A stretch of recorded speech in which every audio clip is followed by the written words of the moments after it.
When I came in 1977, I would consider UCLA to be one of the better schools in the United States. As I leave now in the year 2018, it is one of the best schools. They increased the faculty, number of people in the faculty. They brought in really top researchers. The amount of money that came in extramurally began to grow exponentially. And in a very short period of time, I just saw UCLA go from what I would call a good school to a great school. I'm very proud because I participated in some aspects of that all along the way. I've done a lot of community service and also university service, serving on committees. So UCLA has been my home for, like you said, almost 4 decades. I became involved in local issues here in Los Angeles, and then later on in other parts of the southwestern United States. One of the things I had was a skill in mapping, and so I became involved in the redistricting issues. And I went on to do redistricting in San Diego and Sacramento and Albuquerque and Chicago and New York. One of the reasons I've loved my position here in the urban planning program has been that I was allowed and given quite a bit of freedom in my involvement outside the campus. And so I've served on boards and done work in Washington, D.C. and in Texas and other places. And never once did anybody say to me, that's not what you should be doing. You should be in your office, or you should be doing research. And so that's one of the reasons why I never left, because I had freedom to do something here I could do nowhere else. The Christopher Commission was a fascinating situation. I received a call at home.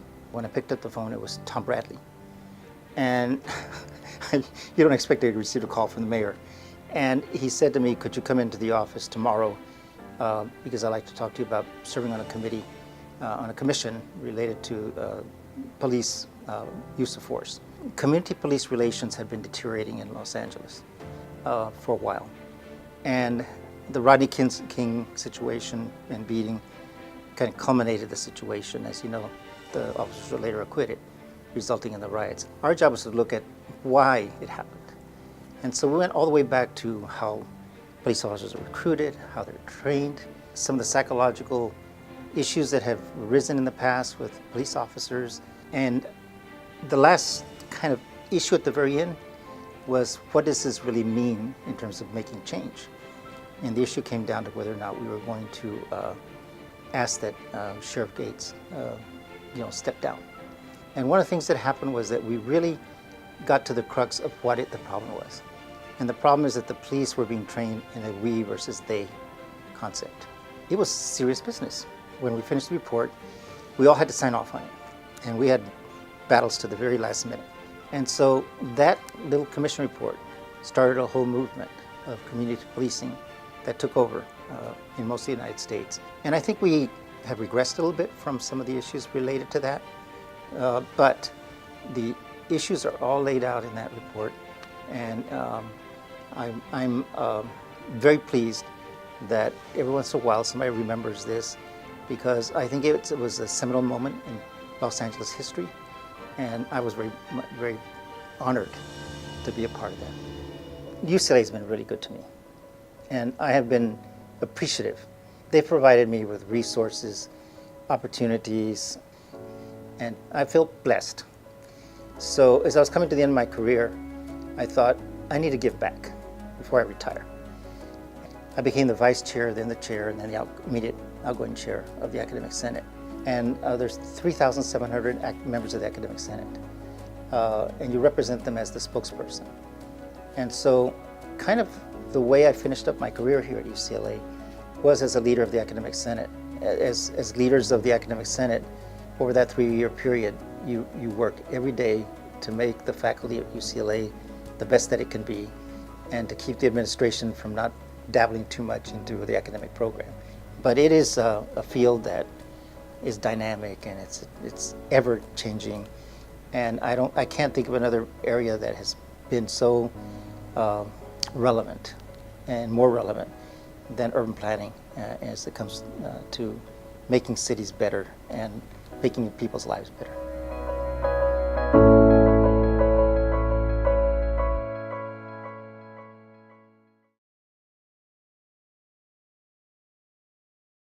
Please welcome to the stage Dean of the Luskin School of Public Affairs, Dr. Gary Segura.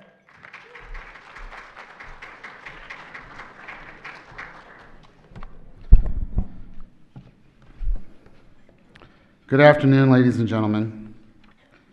On behalf of Gene Block, our Chancellor, and Provost Scott Waugh, it's my honor to welcome you to the campus of the nation's premier public institution of higher education, the University of California, Los Angeles.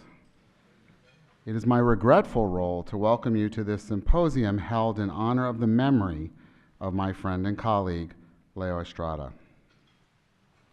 When we put our heads together to discuss how best to honor the legacy and contribution of Leo, we thought of the elements that made his life's work so special. They included his extraordinary role as a mentor and friend to students and younger faculty alike. They included his innovativeness as a scholar and as one of the very first Latinos to master and put to use the technology and methods of geospatial analysis. But most importantly for our purposes this afternoon, they included his fierce and relentless efforts to use those skills to ensure adequate and fair representation for Latino citizens of this country. Well, to be honest with you, at the time he started, Leo's first work was to secure any representation of Latinos in many of the governing institutions of this region and this state. It is fitting that we honor his contributions with our program today, and it is sadly also timely.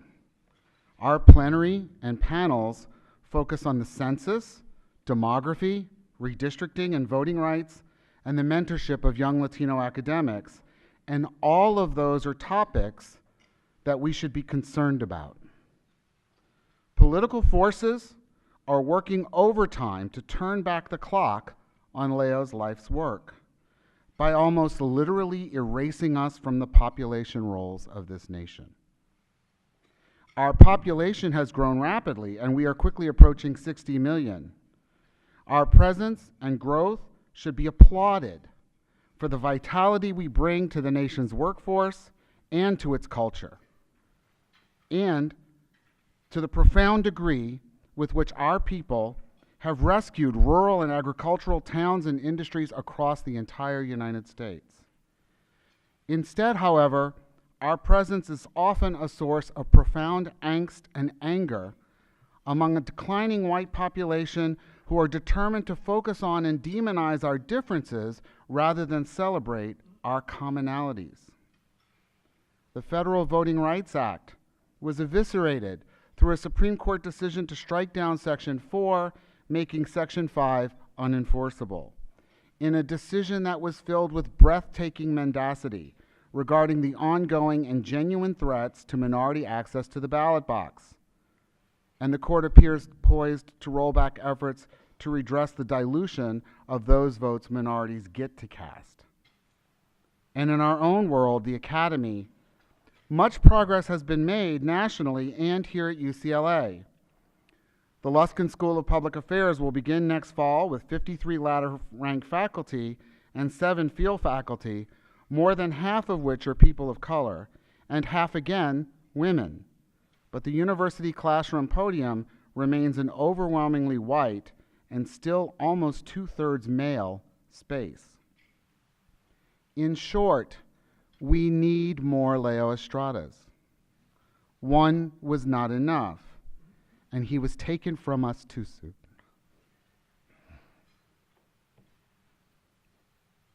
He wasn't finished yet. Thank you for joining us for what promises to be a day full of informative presentations, stimulating conversation, and inspirational recollections. Allow me to share a few updates about the Luskin School, of which I am so deeply proud.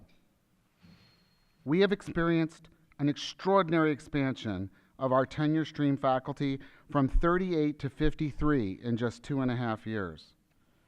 We launched our new undergraduate major in public affairs, and I'm proud to say that Leo was directly instrumental in our ability to develop that program. Next fall, we expect to start the year with approximately 65 juniors, 110 sophomores, and at least 51 newly admitted freshmen already declared, with more to be recruited this summer. 1 year after its inauguration, there will be more than 225 public affairs majors at UCLA. Last month, we held our first Luskin Summit, and it was a wildly successful gathering of scholars and political figures focused on issues of importance in Southern California. And next October, we'll be on a national stage as we co-host a Democratic presidential forum with the Human Rights Campaign here in the historic Royce Hall of UCLA.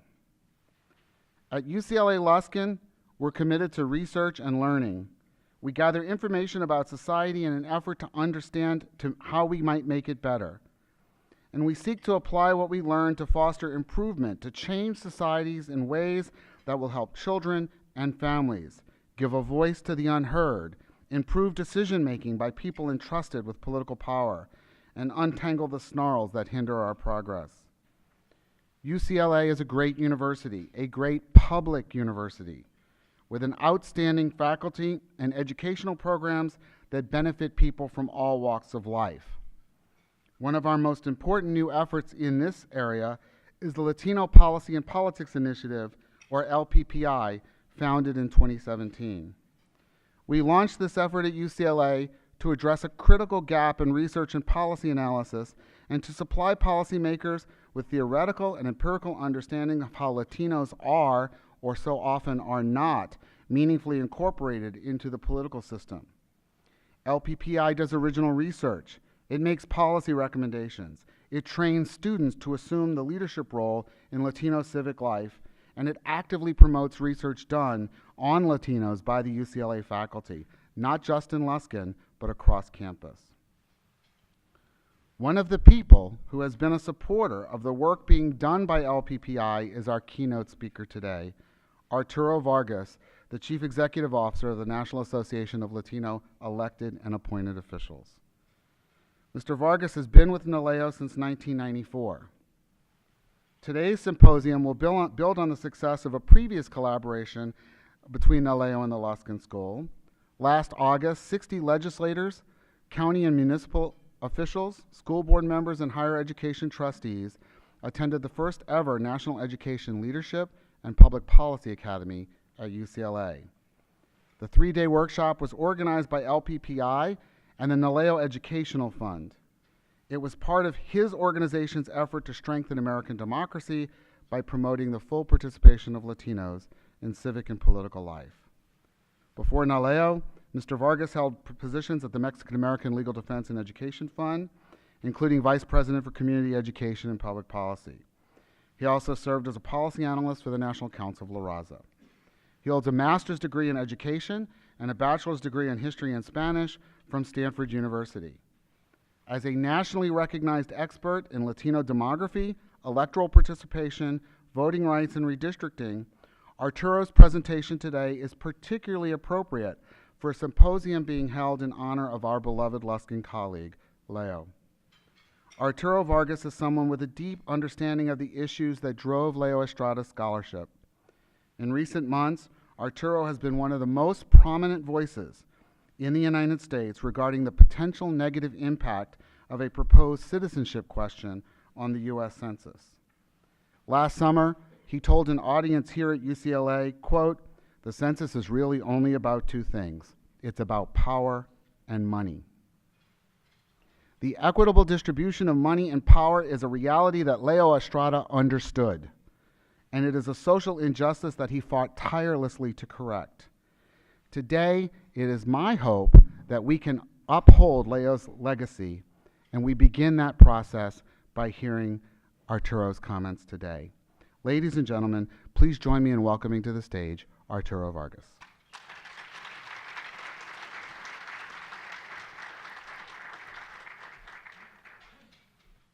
Thank you, Gary. Buenas tardes. I gotta tell you, I whispered into Gary's ear, wow, no pressure. Ivelisse, Ricardo, and Andres, once again, on behalf of all of us, our deepest sympathies for the loss, your personal loss. But I, once again, would just want to say thank you for having shared Leo with us and all that he did. Because I know the sacrifice of a family for somebody who is so devoted to his career, to his craft, as was Leo, is a sacrifice that often isn't fully appreciated or recognized. So on behalf of all of us, gracias.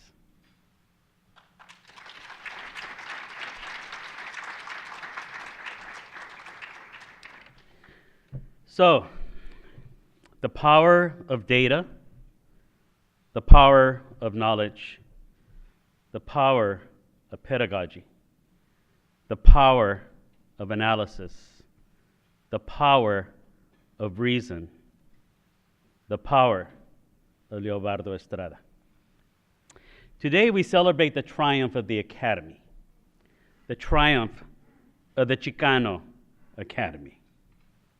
You know, the history of Leo Estrada's career is a history of the struggle to make real the promise of a self-evident truth that all of us are created equal. You know, and there's only one thing that our federal government does, only one thing that our federal government does that treats us all completely equal, and that is to be fairly and accurately counted in the census. And Leo knew this and devoted himself to supporting the work of the researchers, the scientists, and the professionals at the Census Bureau, working at the Census Bureau himself during the pivotal moments in the evolution of the Census Bureau's understanding of Latinos. He served as special assistant to the chief of population division and as staff assistant to the deputy director, and in other capacities, contributing to the mission that all persons be equally counted. All Latinos be equally counted. A daunting challenge that we continue to face today. Now, lest we forget our history, and I've come to appreciate how poorly we teach our history, that we need to remind people that when the census was established, not everybody was counted equally. When the Constitution was written, African American slaves were counted only as 3/5 of a person. The census, our form of democracy, was born out of the racism of the era. This nation fought a civil war over this, and it is in the 13th and 14th Amendments to the Constitution that this offense against humanity began to be cured. The 14th Amendment of the Constitution reads, "Representatives shall be apportioned among the several states according to the respective numbers, counting the whole number of persons in each state." Persons, male or female, you count as one. Lesbian, gay, bisexual, transgender, queer, or straight, you count as one. 1-year-old, 18 years old, 21 years old, 100 years old, you count as one. Experiencing homelessness or exceptional wealth, you count as one. Law-abiding or felon, you count as one. White, black, Asian, American Indian, multiracial or multi-ethnic, you count as one. Latino or non-Latino, you count as one. Protestant, Jewish, Muslim, Hindu, atheist, agnostic, Catholic, you count as one. Citizen or non-citizen, you count as one, if you're counted. Let me tell you, for decades, there have been efforts not to count immigrants. What we're experiencing today is nothing new. Efforts to exclude both legal and undocumented immigrants from the census count used to apportion the U.S. House of Representatives. And despite various attempts to achieve this through legislation and through the courts, these efforts have largely failed because the Constitution language is perfectly and abundantly clear. So because nativists and racists cannot change the words or the meaning of the 14th Amendment on their own to not count immigrants, they are now attempting to do it through fear and deceit. That is the only possible motivation for adding an untested, unprecedented question on citizenship. If you cannot force the Census Bureau to exclude immigrants, then scare the immigrants away from being counted, and you get the same result. Today, we face the most virulent challenge to our values and principles as Americans. And this assault on the Constitution could very well be sanctioned by the Supreme Court of the United States if a majority of the justices decide to overturn the rulings of 3 federal district courts. And that is a very real possibility that could happen within days. To put today's struggle in context, we should understand that this fight began decades ago and with fierce opposition. One of our warriors along the way was Leo Estrada. The history of the census runs parallel with the trajectory of the Latino community and Leo's career. It was not until the 1970 census that Hispanic origin question was first included on the census questionnaire, and it was added very late in the process and only to the long form. This was achieved through strong advocacy from Latino leaders of the era, pressing upon the administrations of Lyndon Johnson and Richard Nixon to recognize the presence and contributions of our community. And the effort was not universally accepted.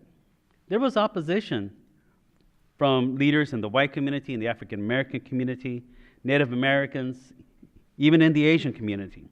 Fear that including a Latino category would somehow mean that it would depress the count or reduce the count of their populations. Shortly after being named director of the Census Bureau in 1974, Vince Barraba established the first Spanish Origin Advisory Committee. It consisted of representatives from key Latino organizations and leaders.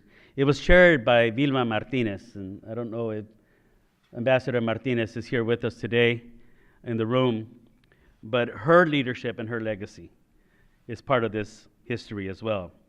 You know, these were the early days of the work of Maldef and NCLR and among others, and working at the Census Bureau at the time, shepherding this work was Leo Estrada. Work that resulted for the 1980 census in the inclusion for the first time of a question on Hispanic origin that was asked of everybody in the census. Interestingly, Barraba continues to be very active in retirement. He is the chair of California's first independent citizens redistricting commission, in which Maria Blanco also sits, who you will hear from later this afternoon. There were 2 key policy mandates in the second half of the 70s that shaped our work today. In June 1976, the Roybal Act, named for Naleo's, it says LEO. Named for Naleo's founder, the late Congressman Everett Roybal. The act required various cabinet agencies to develop methods for improving and expanding the collection, analysis, and publication of data on Latinos. It directed the Office of Management and Budget and the Secretary of Commerce and the heads of data gathering federal agencies to develop a government-wide program for the collection, analysis, and publication of this data on Latinos. And it required estimates of undercounts on Latinos by the Census Bureau, and that the Census Bureau use Spanish language questionnaires and hire more Latinos. The preamble of that act cites that at the time there were more than 12 million Americans who identified themselves as being a Spanish-speaking background and tracing their origins or descent from Mexico, Puerto Rico, Cuba, Central America, and South America, and other Spanish-speaking countries. I chuckle because at the time, they were talking about 12 million Latinos. There are more than 15 million Latinos in California alone today. Shortly thereafter, in May of 1997, OMB issued Statistical Policy Directive 15. I may have never heard of this, but those of us who are data nerds, it's very important to us. The directive provides standard classifications for record keeping, collection, and presentation of data on race and ethnicity in the federal government. This policy required all federal data collected by agencies to institute a Hispanic category.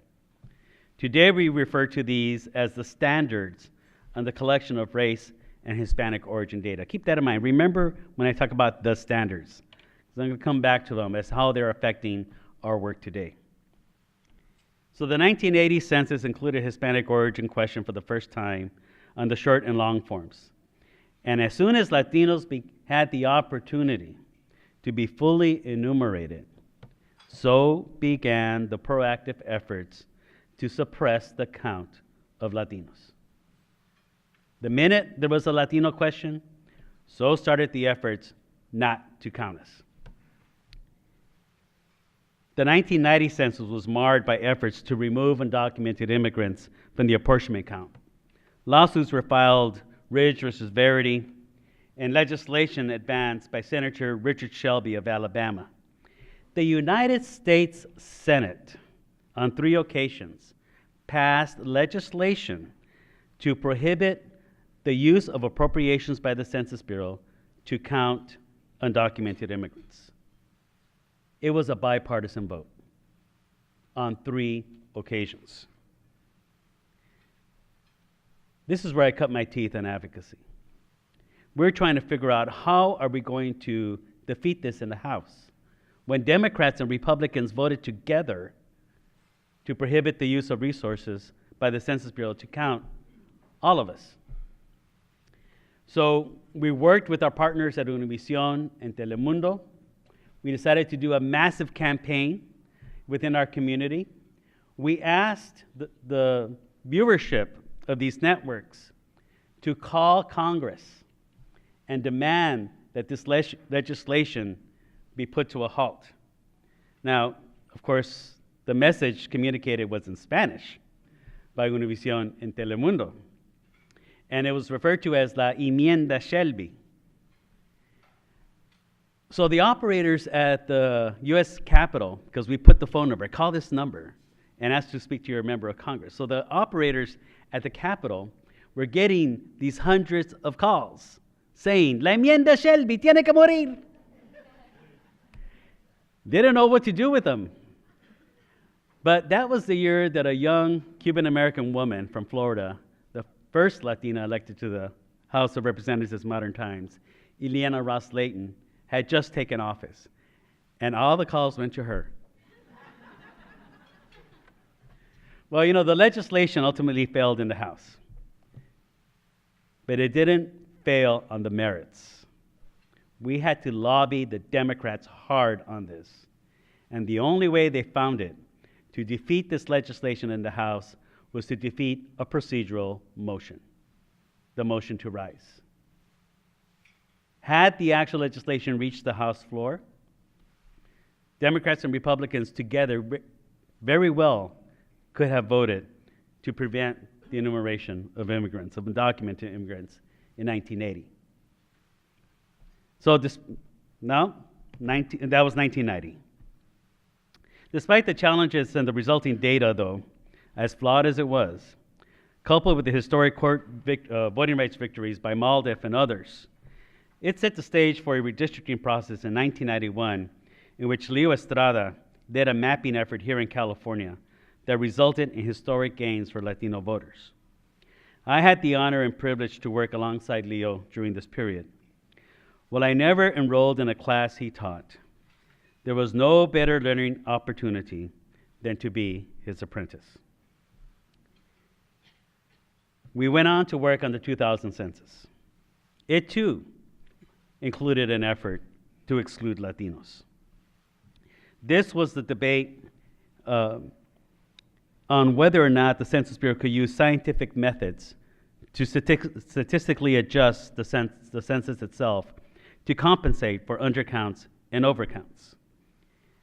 This was one of the examples where the Census Bureau experienced interference by the administration. At this time, it was the Bush administration.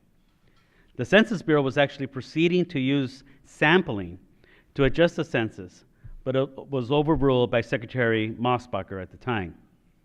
This led to a creation of the Census Monitoring Board and a Supreme Court decision requiring that the census count for the apportionment of the House of Representatives be based on an actual enumeration. However, legal experts agree that the question is still open about whether it is permissible to use adjusted census data for other purposes, including redistricting and funding formulas. The 2000 census was also underscored the importance of testing and wording of questions on the census form, research that Leo knew extremely well. The 2000 version of the Hispanic origin question failed to include examples for the write-in category. If you look at this Hispanic origin question, the question is this person Hispanic, yes or no? And then there are four options. Well, no being one of them, then there's four options. Yes, Mexican American, yes, Puerto Rican, yes, Cuban, or yes, other Hispanic. Write in the other Hispanic. The 2000 census didn't have any examples as to what was intended. So as a consequence, there was a decline of Dominicans in New York City after the 2000 census. I know, it sounds funny, right? But that's what happens when you don't test a question on the census questionnaire. There are unintended consequences. There was also a dramatic increase in the number of Latinos who only said they were Latinos because they were not directed by the wording on the question. So that was 2000. Then we come to the 2010 census. 2010 census was extremely important in the history for Latinos because it was the first one in which Latinos comprised the nation's second largest population group, second only to non-Hispanic whites. So from that point forward, it is unavoidable. A flawed count of the Latino population means a flawed national census. And it too had its crises. There was a disastrous miscommunication between the Census Bureau and Latino leaders in South Texas about how the enumeration would take place in the colonias. The Bureau had been telling all of us, look for your questionnaire in the mail. And so we told everybody in the colonias, look for the questionnaire in the mail. And when the census started, there was no mail to be delivered. Because the Census Bureau never told us, they never intended to mail forms in the colonias. They were going to send enumerators out, knock on doors, and count people. This was one of the places where we had to work with community leadership to restore the Bureau's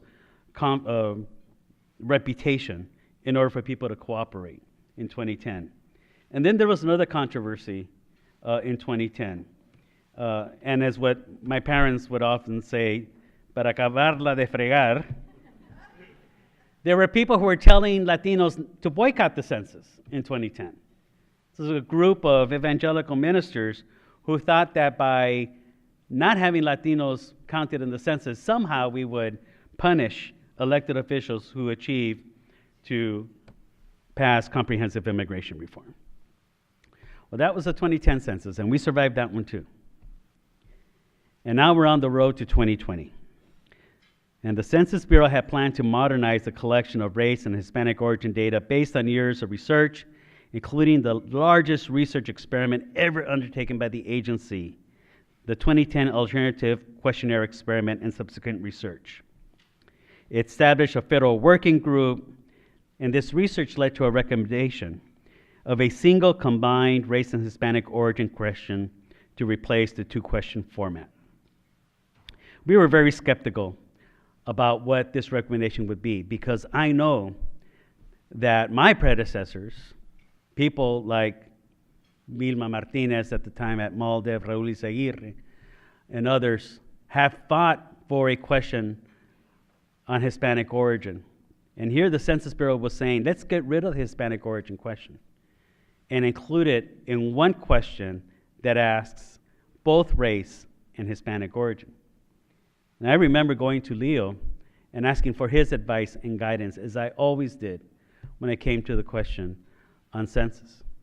And his advice was, what does the research show? And so our message to the Census Bureau was, prove it to us. Prove to us that a combined question actually results in more accurate and complete data on Latinos than having a separate standalone Latino-only question. And we spent years with the Bureau going through the research to the point that we were finally convinced and ready to stand up with the Census Bureau and advocate for a combined question that in a census form that would not have a separate Hispanic-only question. Because the Hispanic-only question actually is a flawed way of collecting data about Latinos.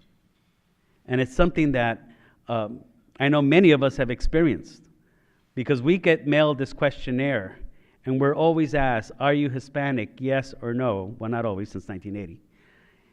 And we'll check yes, and Mexican American, Puerto Rican, Cuban, and now with examples, many writing Guatemalan and Dominican and others. And then you go to the next question and you're asked, what is your race? And we know that many of us will say, what are you talking about? I just told you I'm Mexican. And the Census Bureau says, no, the OMB standards, don't forget the standards. The standard says that there are only 5 races: white, black, Asian, Asian Pacific Islander, Native Hawaiian, Native Alaskan. Hispanic is an ethnicity. So you already told me you're ethnically Latino, not tell me what you are racially. Well, Latinos look at that form and say, well, I'm not white, I'm not black, I'm not Asian, I'm not Native Alaskan, Native Hawaiian, so I must be some other race. And so about half of Latinos check off some other race, and then they write in things like Atzlan, Raza, Chicano. I know some of you did that in here. Well, the problem with marking some other race is that there's no such thing, according to the standards of some other race. And it's a little known secret that the Census Bureau has to go back and impute racial data for people who choose not to identify a racial category. Which is why we were advocating, finally, having seen the proof, that a combined question would result in better data on Latinos, because 99% of Latinos found themselves on the form, on the combined question. So the Bureau was proceeding up until a year and a half ago to use the combined question. And this interagency group submitted their recommendations to OMB because they needed the standards, those standards again, to be updated in order to allow a combined question to go forward. Well, in January of last year, the Census Bureau announced that its final test in the field would include a Hispanic origin question and a race question, not the combined question. And that was the first hint we got of the interference of the Trump administration into the science and the research that the Census Bureau was promoting. Because when the Census Bureau and the federal agencies delivered their recommendations to OMB and to the Office of Information and Regulatory Affairs, for those offices to act and update the standards based on the research, that report, that recommendation, just sat on somebody's desk and continues to gather dust today. A complete disregard by this administration of science and of research. And so the Bureau now is proceeding with a 2-question format. And people will ask, well, why? Why not collect better data on Latinos and all these other categories? There was even going to be a new category called MENA, Middle Eastern North African. Because if you are from Morocco or Egypt or Algeria, Syria, Lebanon, and any of the Arab countries, Israel as well, the Census Bureau says you are racially white. And the people from that part of the country look at themselves and say, look at me, no I'm not. And they too have ended up marking some other race with no data about their communities to analyze later. We looked at the comments in opposition to the combined question and where they were coming from. And there was only one conclusion to be had as to why the Trump administration has sat on this recommendation with no action. If you allow Latinos to answer a Latino-only question and not being forced to also check off a racial category, and you do the same for people from the Middle East, and they're not forced to check off white, you're going to hasten the decline of the white population to the point that this country becomes a majority-minority country. And that has been what was behind putting science aside in 2020. So we thought, wow, this is really going to make our job difficult to count everybody in this next census. Little did we know. Yesterday, the nation learned the true motivation behind adding a citizenship question to the 2020 census. We learned that political actors seek to manipulate the 2020 census for partisan purposes that directly inflict injury on the nation's Latino community. The truth has been laid nakedly bare about what is being attempted in the 2020 census. If you add a question on citizenship, so go the experts on redistricting and gerrymandering, it would allow them to draw districts in a way that will further the opportunity to draw districts that benefit Republicans and non-Hispanic whites at the expense of Latinos. But I also think there is another motivation to adding a citizenship question. It goes back to the efforts that if you can't get around the Constitution by not counting everybody, then let's do it in the back end and scare people away from being counted. And you get the same result. Efforts to suppress the count of Latinos are greater today than ever before, and we will not be rolled over. We will not be scared away. We will not make our community invisible. We will fight for our Constitution, even when others who are sworn to uphold it trample upon it. Fighting for a fair and accurate census is to continue Leo Estrada's work and legacy. Because of his work, we're ready for this fight.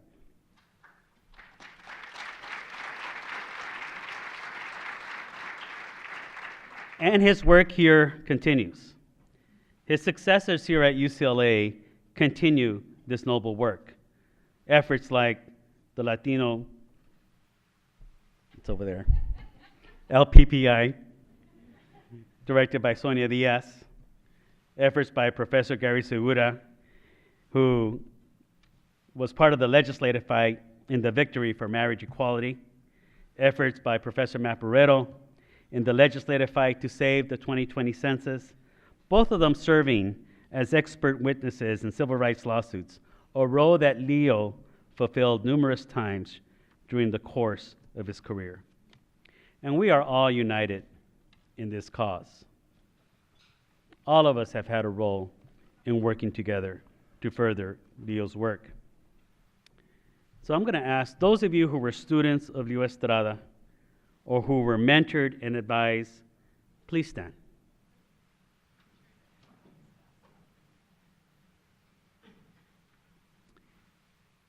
You are the legacy of his brilliance. Please remain standing.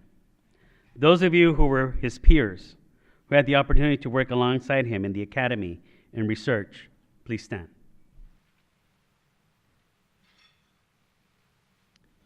You had a gift in your careers to be able to have a colleague as Leo Estrada. Those of you whose lives were touched in some way by his knowledge, his gift of pedagogy, his compassion, or his love, please stand.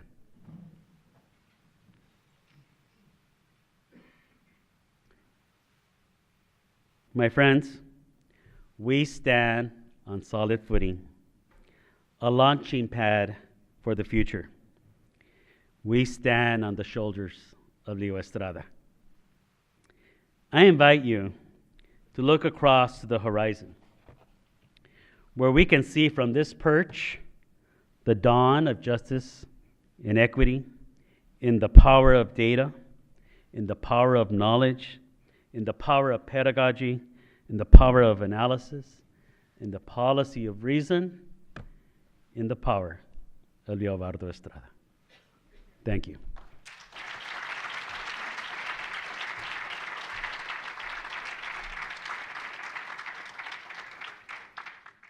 Please welcome Dr. Noriega, Director of the UCLA Chicano Studies Research Center. Thank you, Gabriela. It's my pleasure to introduce and moderate the discussion here today. Our nominal topic is demography and population studies as a conduit to systems change. But this is really about Leo, and it's about his impact in this arena and as it relates primarily at this point to the census. I'll briefly introduce our speakers and then invite each of them to spend no more than 5 minutes talking about their own work and their personal link through that work to Leo. I do want to start by thanking Arturo Vargas for a wonderful keynote presentation, and I think he really made clear the stakes, but also the phenomenal role that Leo has played, and I think the model and the legacy that he has kind of laid out for us. I will also note that when he had everybody stand up, that he took something that each of us on the panel was going to do at the end of our talks as a way of ensuring a standing ovation. So actually, I got that from Vilma because she did the data. Yeah. She was going to say that. So anyway, I'm delighted to introduce Dr. Carlos Arce, who's the founder and executive director of USNIS. He's been a behavioral scientist for over 40 years, developing culture-centric models that objectively measure the intercultural affinities and aversions among Americans. Our next speaker is Dr. Vilma Ortiz, who's in the UCLA Department of Sociology, who studies socioeconomic experiences of Latinos in the U.S., focusing both on specific Latino groups as well as comparative studies with other racial ethnic groups. And she and Edith Tellez, who you'll hear later, were the co-author of Generations of Exclusion, Mexican Americans, Assimilation, and Race. Our next speaker is Dr. Abel Valenzuela, who's in the Department of Urban Planning, also the Department of Chicano Studies. He's the director of the Institute for Research on Labor and Employment, and he's the special advisor to the Chancellor on Immigration. And he's not a very good skier.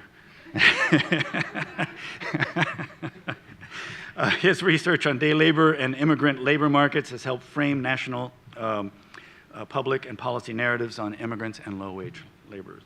And last but not least, Dr. Gagana Kojabacheva. I practiced this all night, and I thought I had it down. But anyway, she's at the University of Michigan, Flint. She is a Bruin through and through. I suspect that she went to the grade school here. She got her BA, her MA, her PhD, and her first postdoctoral fellowship at UCLA, all in wildly different arenas of economics, urban plannings, and public health. Her research focuses on reproductive health as well as maternal and child health in the US and Europe. Now with that, I'm going to ask Carlos if he can kick us off and say a little bit about his work in relationship to Leo.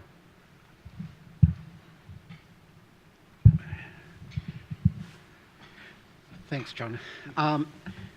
Just before we started, Sean said he was going to put us in order of age, from the oldest to the youngest.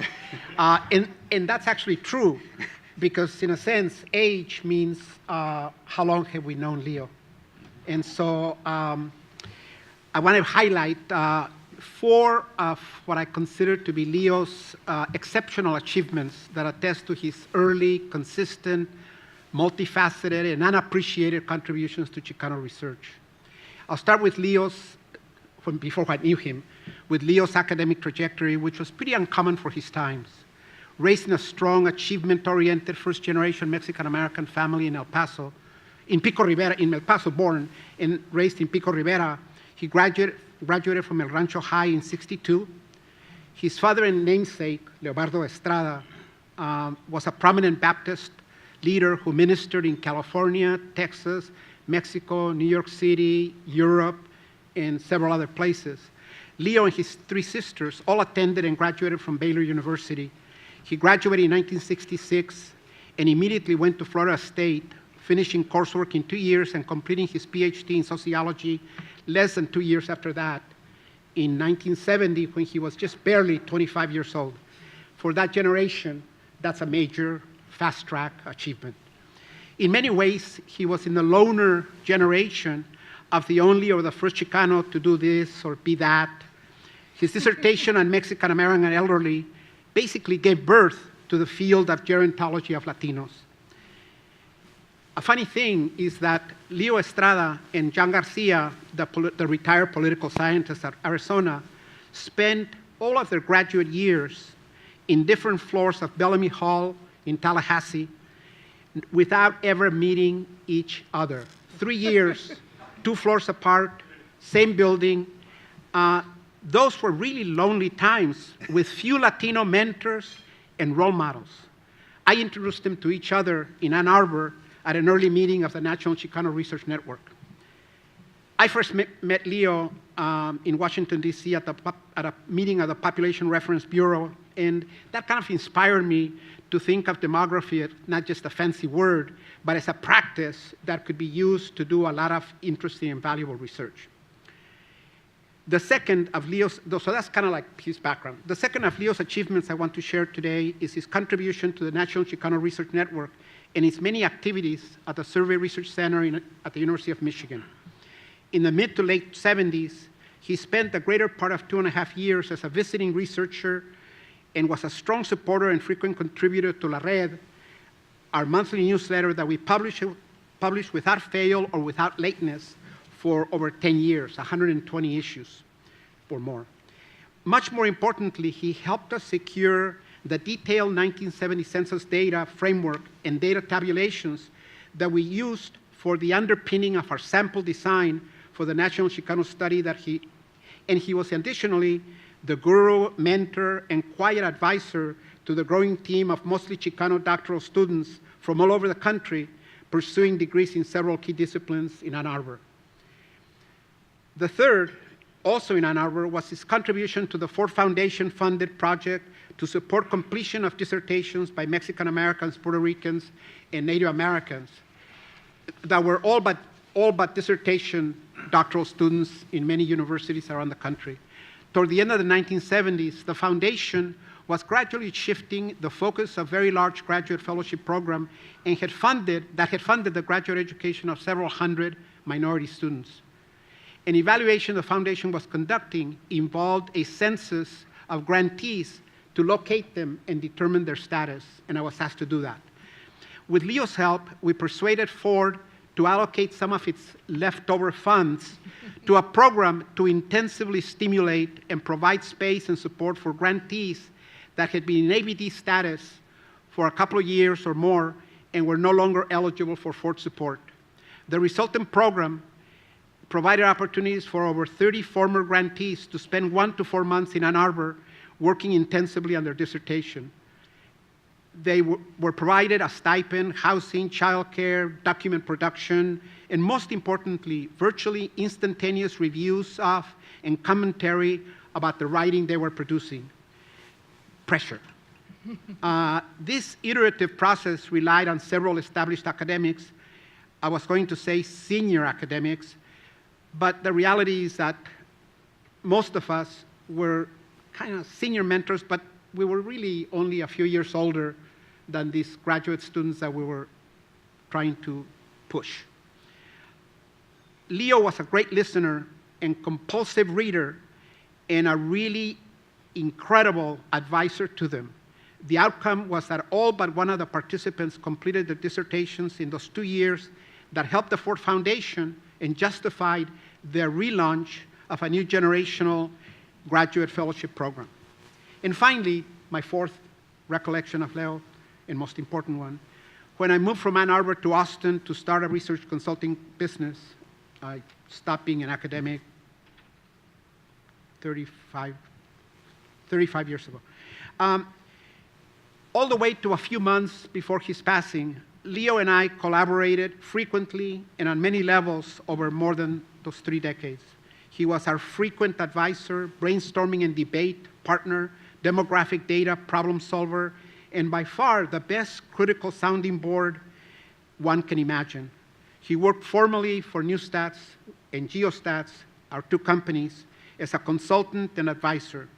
In roughly 10 large household mobility survey projects, he was an active subcontractor who helped us build the demographic resources for sample designs on our very large-scale surveys.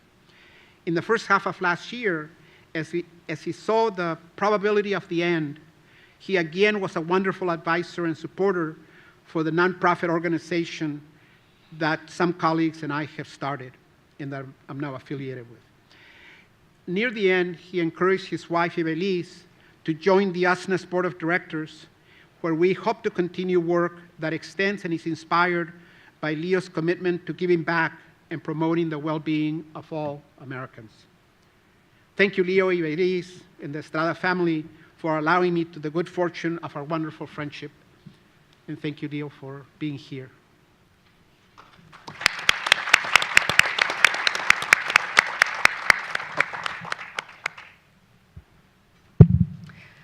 Thank you for this honor to speak about my colleague, Leo Estrada. I met Leo at the University of Michigan in the 1980s. I was a postdoc there and working with Carlos Arce. So it's so wonderful to be full circle here on this panel with Carlos today. I had recently finished my PhD. This was the first time I was away from home since I, a Puerto Riqueña, was born, grew up, and studied in New York City. It was an important time for both my personal and intellectual development. One of the important aspects of that time that I spent at Michigan was my introduction to Chicano academia. Carlos was amazing at networking and brought many friends and fellow academics through Michigan during that time. And the project that he mentions working with these dissertation students, I actually also helped out with it too. I don't know if you remember that. Leo was one of these folks who came through. I found him thoughtful, encouraging, compassionate. He sought to bring out the best in everyone. He was so positive, and he encouraged us always to do our best. I didn't realize it at the time, but Leo would end up being my colleague here at UCLA for several decades. My own work has paralleled Leo's. He was an expert on using census data for policy purposes, especially for redrawing and census districts. But he did so much more. In preparing for these remarks, I found some amazing examples of Leo's work.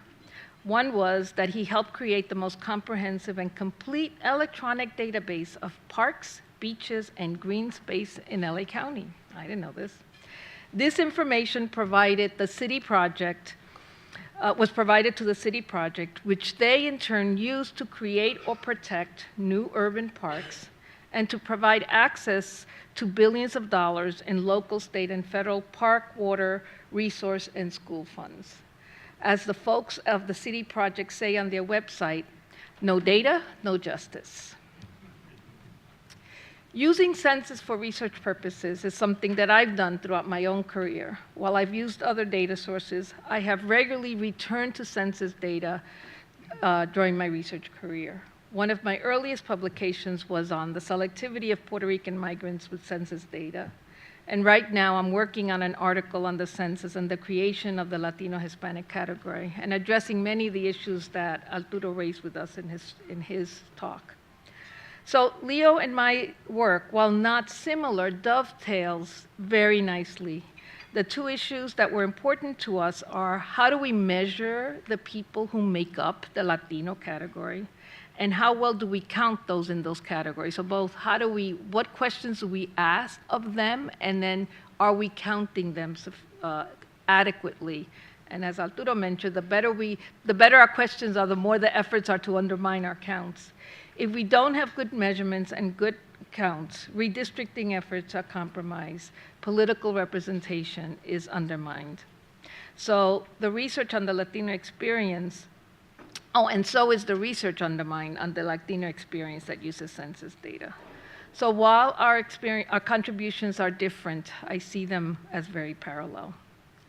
The last time I saw Leo was at the 25th anniversary of establishing the Chicana and Chicano Studies Department here at UCLA. It was held in May of last year.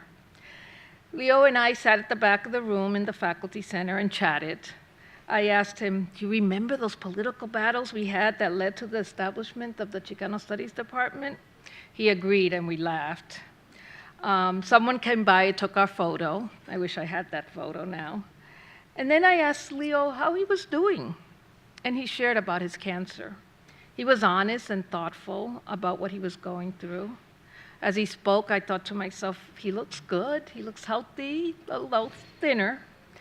I listened and I offered good wishes. And then I said to him, "Are you scared?" And he answered emphatically, "No." He went on to share that he was grateful for the support of his family and how his wife and children were rallying around him. It was a good conversation. I was struck by the dignity that Leo showed as he faced this phase of his life. He was as measured and thoughtful about his cancer as he had always been about academic stuff. I was grateful that he brought me into this circle, even if only for a few minutes. When I heard 5 months later that Leo had passed away, I appreciated our last conversation even more. I was grateful that he had given me the opportunity to hear about his cancer and to wish him well. I hope that I had given him something too. So today, with the rest of you, I deeply mourn the passing of Leo Estrada.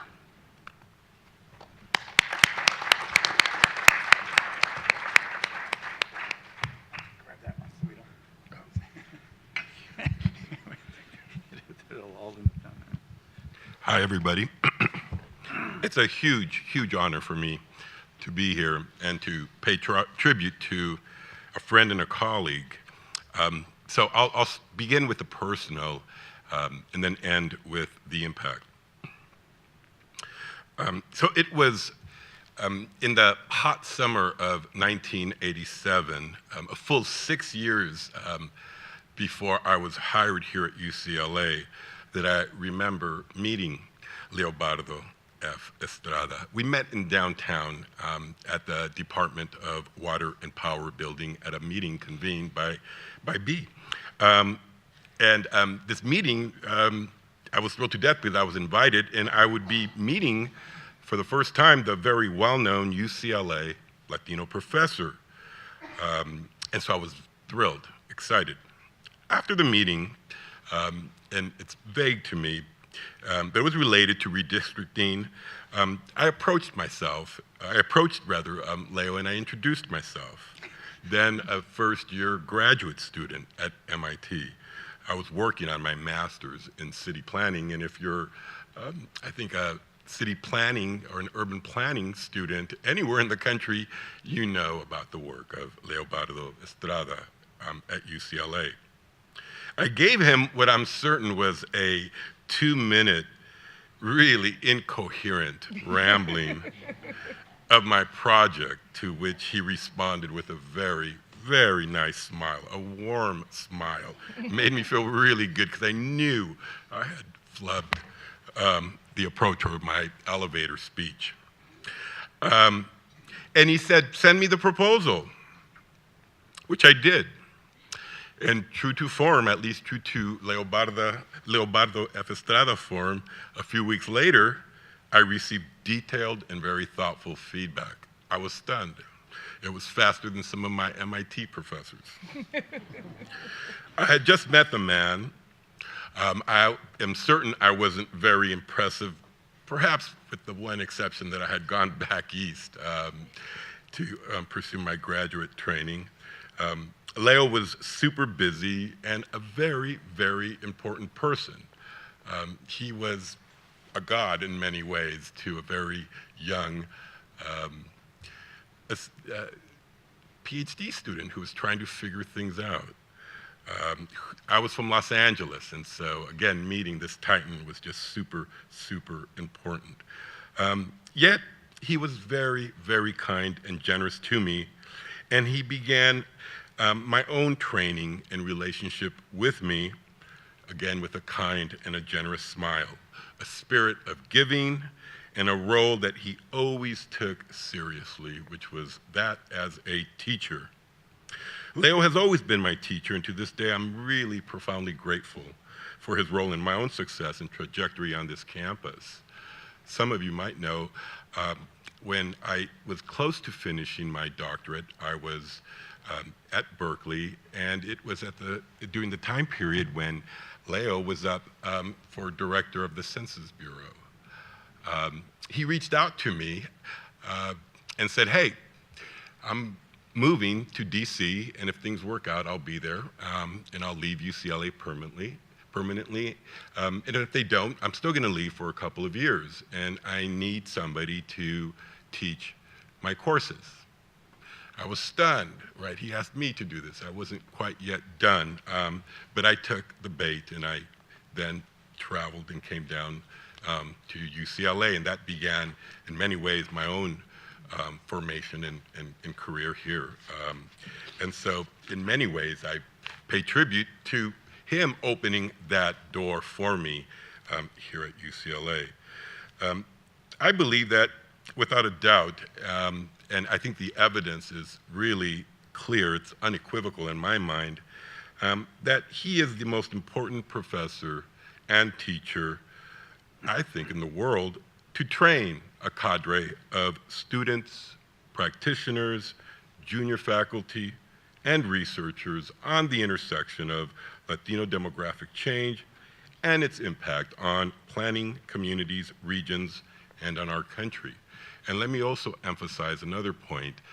His generosity goes beyond just Latino or African American or scholars of color. He really does open his doors to anybody who's interested in the work that he does and in, of course, promoting social change.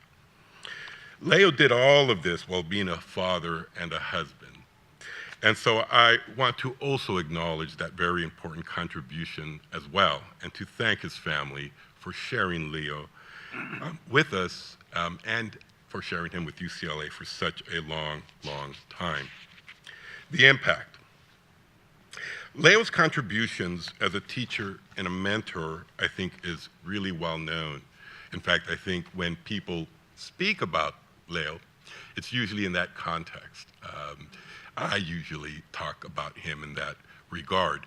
And that then leads some of us to push back a little bit on that narrative, only in the sense that he had really, really significant and important academic contributions.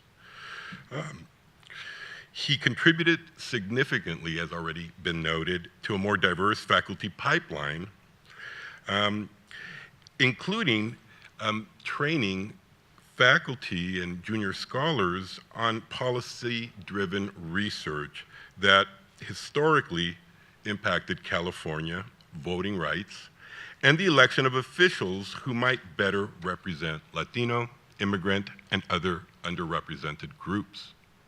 His work with Maldef and their voting rights division, including his work with the famed civil rights and voting rights icon, Joaquin Avila, will easily be one of his most important scholarly contributions that changed forever the political landscape of the County Board of Supervisors and the Los Angeles City Council. His early demographic work and training from Florida State University led this pathway, and he was engaged in this work as a leader, a scholar, an expert witness who often sat opposite from faculty at this very university in the Department of Geography. His participation in one of my departments, Chicano Studies, was also inspirational, and he more than often brought clear and steady commentary and advice when we were struggling or when we needed to address a student issue or just needed sage advice. When I was chair, there was a few times when Leo would offer guidance and great advice. He knew well and understood the university, and he would often break down very complicated relationships and processes into more simple and tangible actions. Leo, I pay tribute to you, and from the bottom of my heart, I thank you for being my teacher, for providing that very early inspiration that I could actually do what I'm doing, and for always and regularly checking in on me, my career, and for making sure I was progressing. He always did that, and it always made me feel good, even those couple of years prior to tenure, when he would really sit me down, open up the Vita, and tell me I needed to do a little bit more so that the case could be easily accepted. Thank you.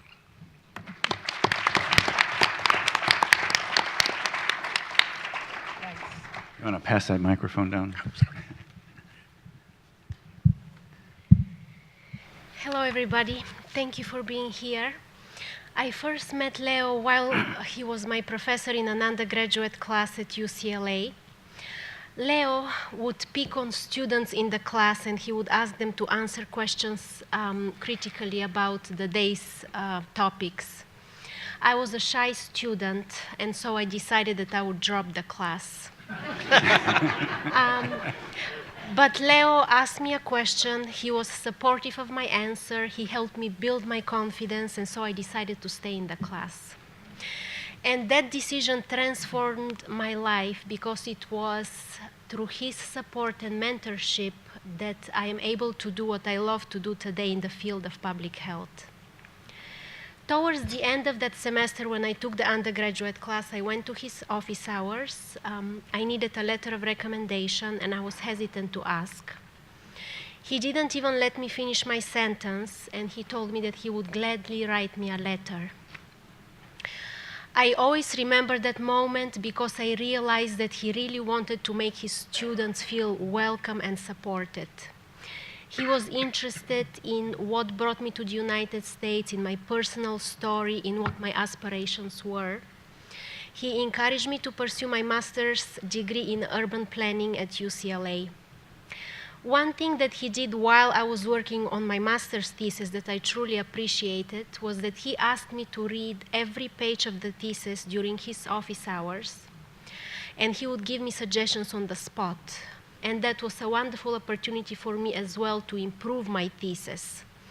I know that he did this for many students, and you can imagine how many hours that took. And so he was truly passionate about helping students improve.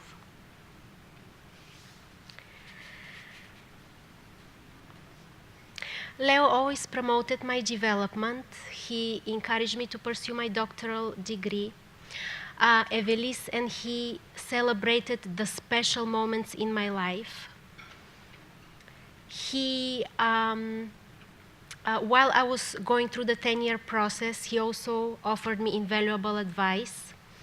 We often talked about social injustices, and during one of our last conversations, he told me, "I wish the world was a better place, and it is not. But there are ways to survive with dignity." So with this, I would like to turn to one research project that Leo involved me as a graduate student researcher. Leo, in 2003, began working with the Office of the Patient Advocate to assess and improve cultural and linguistic services for patients in California. And that project was very important because it led to policy changes in California and the nation. Leo administered the very first survey among all healthcare plans in California to find out about the cultural and language services being provided. Approximately 20% of patients in California either do not speak English or have limited English proficiency. And as you know, they may need translation, translated written materials, cultural services. And importantly, Leo's work contributed to the development of legislation that required that all healthcare plans in California have a language assistance program in 2009. And with this, I would like to thank the organizers for the wonderful opportunity to honor Professor Estrada.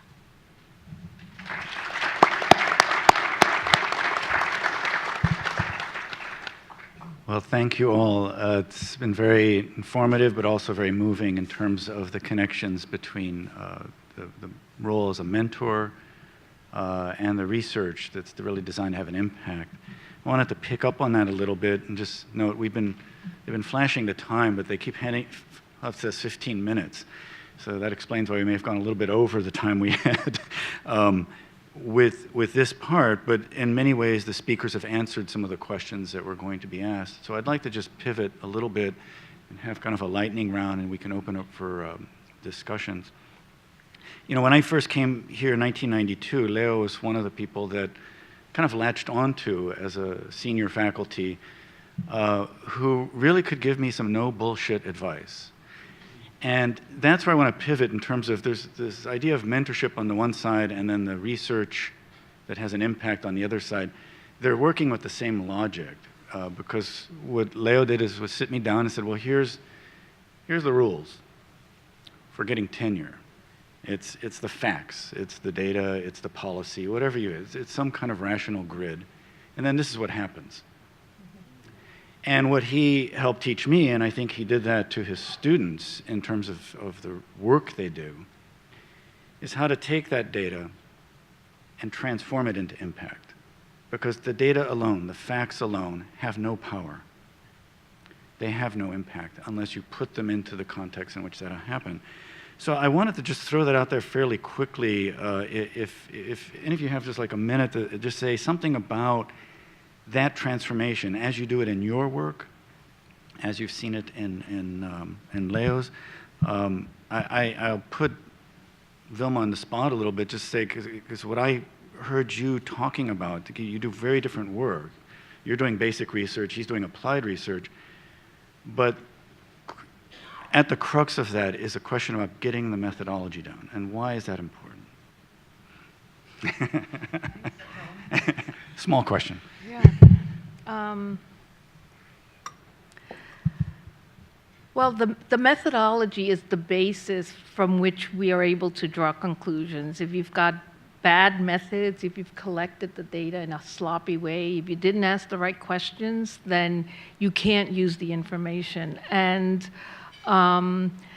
measuring and collecting and counting in the right way are so important, both in the policy arena and in the basic research arena. And these are not really distinct worlds. These are worlds that kind of, they flow from one to the other because, you know, the basic research we do frequently informs the policy questions. And the policy issues frequently inform our basic research. So, yeah, the methods, how we do things, doing them in a way that collects information that is as true to reality as we can make it. Nothing is ever completely correct. There's always some error. But as true to reality as we think we can get to is ultimately important for both policy and research questions. I'm going to come back to Carlos at the end, but Abel, do you have something you want to kind of weigh in there? And I'm thinking even of your own research. Well, you know, I think there's a lot of people on campus whose understanding of data, in particular census data, is not as complicated as it was, say, 20, 30 years ago. I think one of his efforts was to demystify public use of census data. And he never shied away from talking to anybody about the limitations as well as the strengths of data, census data in particular, and he was very honest about what it could tell us and what it could not tell us. But it was never a conversation about, no, don't use census data, but rather, okay, you can do that with this, but you can't do that. And so for me in particular, he demystified the process of mining a very complicated data set. This was about 20 years ago when it was much more complicated than it is now. But I see him as one of the few people that made the availability of that data much more friendly and accessible, all the way down to, I would say, the undergraduate, but certainly also community-based organizations. And by that, I'm looking at census data, there's a lot of sophistication there. There's a science behind that. None of that ever prevented Leo from bridging the power and the impact of that data at the most basic of levels, but also at the highest levels of sophistication, all the way up to the federal government, and of course, peer review articles and in training researchers, right? And so for me, that's one of the lasting impacts. I'm not as intimidated about census data. I could easily talk to him about that, and, or send students to him who wanted to pursue projects in that regard. Gagana, I want to go back to where you started, walking into a classroom and immediately realizing you needed to walk out. And what I'd like you to just say a little bit about is how your experience with Leo and with the training that you got, how that defines how you teach today. When you go into the classroom, what are you trying to achieve beyond what's there in the textbook? Well, for example, the example I gave that he asked students to read the thesis in his office, I find that amazing, and even today, because I know what the demands of the jobs are. And so Leo's first priority, I believe, in his career, were to help promote the development of the students. And so I cannot say that I am there yet in terms of what he is doing. I am trying. I am thinking about him and how much time he spent with the student, and I'm working towards doing that the way that he did it. I referred also several of my friends to him, and he became their mentor. And I know that some of them actually ask students to read the thesis in their office so that they can improve their work. One thing that he asked us to do in the undergraduate class, and that was a unique assignment that I haven't had in any other classes, is that he asked us to identify a community-based organization that is working on a cause in the community and to become involved with this organization. And so when I was in the class, I became involved with people who were striking for higher wages, and I would go on the street, I would hold signs, and I became part of that movement. And so that was a very interesting hands-on project, and so I think that he wants his students to be involved in the community, in that grassroots change. Thank you. Yes, you remind me that he would teach, he would mentor directly, do this, but so much of his impact has also been just leading by example. So I'd like to end this part of it with Carlos, since you've known him almost as long as I have. If you could just look into the past and bring it back to the present and just say a little bit about your thoughts about what Leo would say today about the current anti-immigrant nativism that we're facing, the revival of what's been ongoing demonization of Mexicans and Central Americans. Give us a little glimpse of kind of where he would weigh in right now. Well, I think first of all, he would probably speak softly, probably with no anger or resentment or harsh language. It'd be decent. During the past year, as things got kind of bad, we had many conversations about the issues, about positions, and about the rhetoric underlying the midterm elections of 2018. He correctly predicted that a lot of politicians that were running on xenophobic rhetoric would be vulnerable and could be defeated. It's really sad to me that he died a few days before the election, so he didn't get the results. I tried to project them to him, but I don't know if he got them. He was right. That kind of rhetoric is a losing rhetoric, and we got to believe it. He believed it. As to what he would say today, I think he would tell us that the job, and I'm repeating what other people have said, is not done, and that to get it done, we need to be methodical, strategic, collaborative, and definitely guided by data and insights.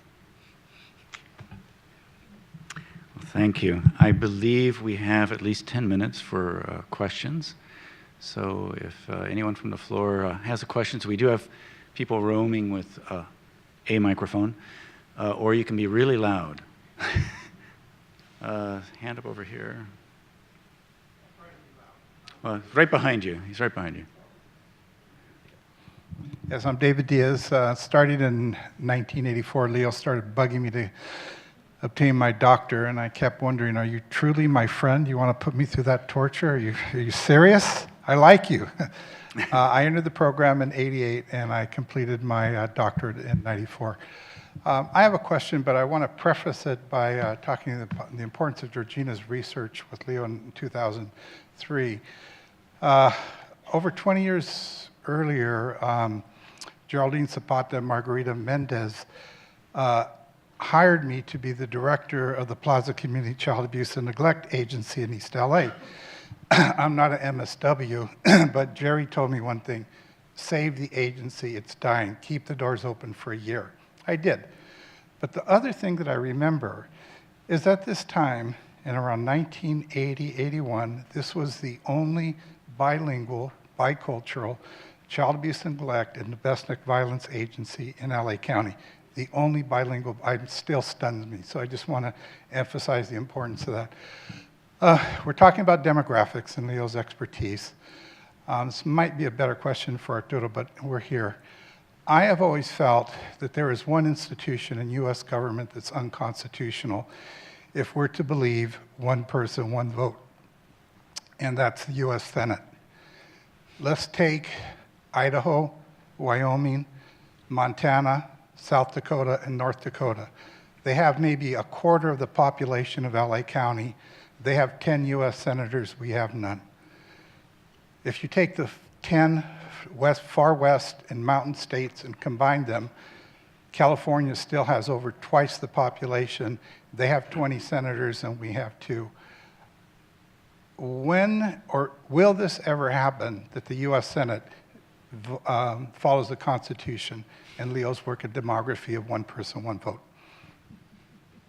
Anybody want to take that up, or do we want to kick it over to Tom Sains in the next panel? Because Tom does have an answer. But you raise a very important question, and particularly as it relates to representation. But I do think we'll boot it over to Tom, because he was taking notes. Any other questions? And we do have a few minutes. Or if you just want to share and resonate with what's been said up here on the panel. Yeah. Hello, hi. My name is Sofia Garcia. I'm the GIS analyst for the Dolores Huerta Foundation. I did not know Leo, but my father was his student and talks about him fondly. My question, I think, could be directed towards anybody. Being a GIS analyst for a community-based organization, we always are really questioning how can academic spaces, how can people at UCLA really do prolonged, truly collaborative projects with community-based organizations like the Dolores Huerta Foundation. We're currently working with some students out of the University of Santa Cruz on a year-long project, and we are really excited about it and would love to see more year-long projects like that. I went to Wellesley College and I did some projects where we would just come in for maybe a week or so and then leave. But I'm telling you, again, from the community-based side, how can we see more long-term, actual collaborative projects that would benefit students, professors, but also people in the community? Well, that's an Abel question, if I ever heard one. And we would love to collaborate with anybody here too. So another plug. It's possible. It's hard to do. It requires a lot of trust. It requires collaborative research agendas, collaborative vetting processes, and then I think a lot of advanced planning. Leo is very good at all of those sorts of processes. But there are other faculty on this campus who follow that same model and example and really value the impact of engaging with non-quote-unquote academics, but with thought leaders in the community, such as yourself, to collectively problem solve. He always believed that expertise really came from community-based organizations, right? That there were different layers of expertise. And so academics could bring something to the table, and so could folks who work in the community and create maps or analyze data, or who know their neighborhoods because they live in those neighborhoods, and so can complement the nuances that data sometimes cannot. I would welcome a future conversation about that. Yes, and I would too, through the Chicano Studies Research Center. We're always looking for ways to collaborate. It's not always directly through a research project per se, but it's always in some ways built around evidence-based research. So, Sean, can I say one more thing? Or I just want to say that there are two things that I think Leo really also left, more specifically to UCLA. And that the first, I think, and one that isn't talked about as much, is what I call his role as a student advocate or intervener. In one's course of being a professor at UCLA, you come across all kinds of students with different strengths and resources or lack thereof. And sometimes you have situations where the work needs a retooling or an intervention so that one can get across the finish line. And Leo was excellent at doing that. What some would say he was somebody who could rescue somebody who was falling through the cracks. And he did that not only with PhD students, but with master's students and junior faculty. So very important role and legacy that he left at UCLA. And it is such an important role that many faculty play that goes, it's completely invisible. It will show up nowhere on your resume. No. It will not get you promoted, but it gets people into the university, it gets them through the university and gets them out into the world. Right. Carlos, you've inspired the panel here, so Carlos also wants to add to that. Well, as an outsider looking in, visiting UCLA, I want to be maybe almost brutally honest, and that is that Leo paid a price for all he did. He never got promoted to full professorship. And to me, it's shameful that given his contributions to this university, to the city of LA, the state of California, that UCLA never found a way to promote him, even if they did so. I don't believe that he was formally promoted. Was he? I don't think he was.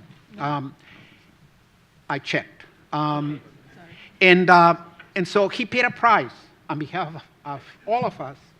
And so it's really important to be as honest as Abel kind of pointed out, that it's tough. And to make the sacrifice like Leo did is something that is pretty rare.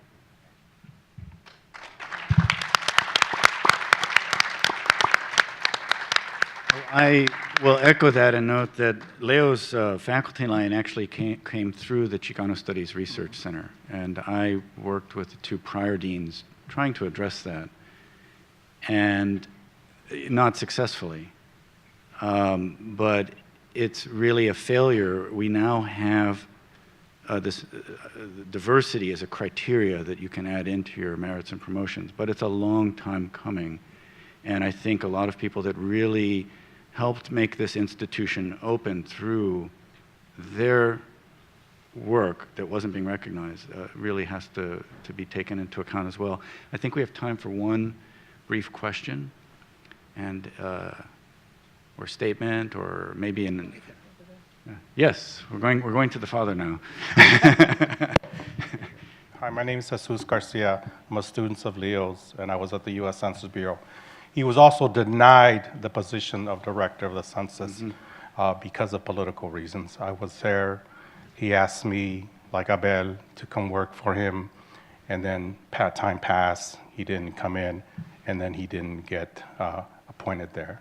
So yeah, Leo also paid a price for our behalf. I'm going to try to flip this around and get us upbeat so that the next panel is not starting on a down note. But yes, let's do one more. So you were very brief, and I appreciate that. So we can do one more question. Very brief. What do we have to do to make sure that he does get it at least now? Mm-hmm. Because all of us are really good fighters in getting what we want. Well, one thing that Leo taught me about the university is everything's articulated through the dean. And I think that he retired with a very good dean. And so I think that's a question for really a proper recognition of him. I do have to ramp up, but I do want to thank the panel. It's really been, I've known Leo a long time. I know him better now. I appreciate that everyone has shared a bit of themselves and in the process brought another bit of Leo into the room that many of us did not know. And I think it's really rounded out our view of him as somebody who's had an impact, but also who was a person and who really put himself on the line to advance the cause at the university and to have a life and to have a family and to be a contributing member of the community. I've been thinking separately, given the times we're in, I've been thinking a lot about something I'm calling scholarly rage. And those of us that work in the area of social justice, you come up against the fact that the facts don't often matter in many political contexts, and yet you're committed to them because that's where the truth is. And I really appreciate something that Carlos really, I think, made very, very clear, which is the decency of Leo. I never saw him express that rage, but I know he felt it. It's what guided him. He had an almost freakish equanimity. He didn't always have an optimistic outlook. He was, after all, quant. And the quantitative scholars always know that where the future is and nothing can change it. So that's not optimistic, right? Inherently. But he always maintained that equanimity and that sense that given the facts, there is something you can do with them. And there's a place you can take them that will move things forward, even if it is limited, in a sense, to passing that on to the next generation so that they can take up that cause. And I was really moved to have someone stand up and identify herself as part of a social justice entity and reference her father as having been the student. And that says something about the impact that one person can have. So I want to thank the panel for their presentations, the questions that you asked, and I'm really looking forward to the rest of this afternoon. And it's been a wonderful experience sharing your own encounters with him and your own thoughts about his work relative to your own careers. And so thank you all.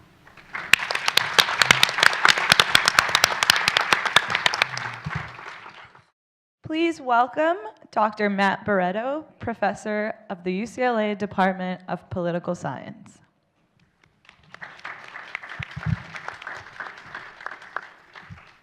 Good afternoon.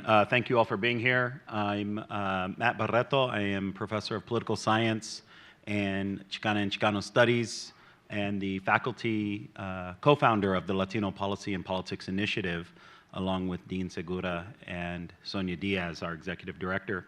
It's a pleasure to be with you here today to talk about these important lasting legacy issues. We're now transferring into the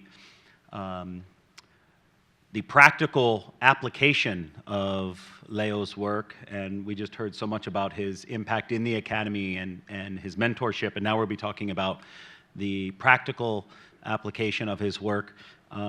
I first met Leo similar to Abel's story when I was a graduate student. I was a graduate student at the University of California, Irvine, down in Orange County, and was working with the Los Angeles County Chicano Employees Association with Alan Clayton in 1999, I think, on the getting ready for the redistricting efforts in 2000. And he introduced me to Leo, who was working with the LA County Chicano Employees Association. And very similar to the story Abel told, I hadn't met him before. I, of course, was familiar with his work and was citing much of it in my own demographic analysis. And we spent 2 hours, the first time I met him, 2 hours in Alan's office at the LACCEA, going through the data, getting advice and getting feedback, and that was just the kind of wonderful mentor and person he was. And this was not necessarily to help my dissertation work, although it certainly did inform it. It was to work on some preliminary issues, getting ready for the 2000 round of redistricting that I was just a research assistant on a project. And so I thanked him for that, and it was wonderful for me to end up here at UCLA as a professor, that I could be working just a few years with Leo.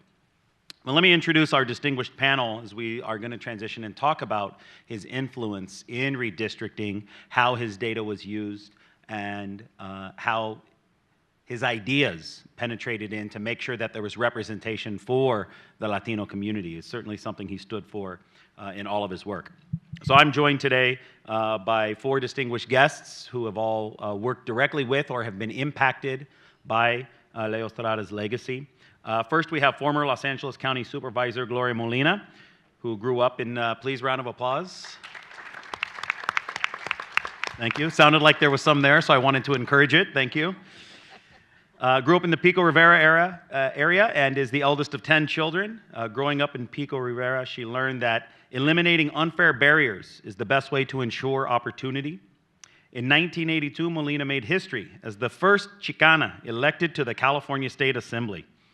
But it was in 1991 when Molina made serious headlines by becoming the first Latina ever to join the powerful Los Angeles County Board of Supervisors representing the 1st District. She quickly developed a reputation as a fiscal watchdog committed to good government reforms, maintenance of the county's public health care delivery system, and quality of life issues, particularly for the 1 million county residents residing in unincorporated areas who had no city government to turn to. And in 2004, Molina served as vice chair of the Democratic National Committee, among many other recognitions and honors that she has had. Thank you, Supervisor Molina, for joining us, and we'll look forward to your comments. Just to the left of her is Tom Saenz, the President and General Counsel of Maldef, where he leads the civil rights organization's 5 offices in pursuing litigation, policy, advocacy, and community education to promote civil rights of Latinos living in the United States. Saenz rejoined Maldef in August of 2009 after spending 4 years on the team of Los Angeles Mayor Antonio Villaraigosa. He was on the executive team as counsel to the mayor. He previously spent 12 years at Maldef practicing civil rights law as a staff attorney, regional counsel, and vice president of litigation. And he served as Maldef's lead counsel in numerous cases in areas of education, employment, immigrant rights, and voting rights. Saenz is a graduate from Yale College and Yale Law School, and he clerked for 2 federal judges before initially joining Maldef back in 1983. Please, applause. Thank you. Next is Maria Blanco, the executive director of the University of California Immigrant Legal Services Center, which provides immigration-related legal services for undocumented students and their families at the 9 UC campuses. Blanco serves on the board of directors of the Public Policy Institute of California and was a commissioner on the first ever California Citizens Redistricting Commission in 2011. A graduate of UC Berkeley School of Law, Blanco has served as the National Senior Counsel for Maldef, Director for the Lawyers Committee for Civil Rights of the Bay Area, and Director of the Earl Warren Institute at UC Berkeley Law. Thank you, Maria, for joining us today. Last but not least, at the end of the lineup here, we have former Senator Richard Polanco, a native Angelino graduating from Garfield High School before going on to East LA College, the University of Redlands, and Universidad de Mexico.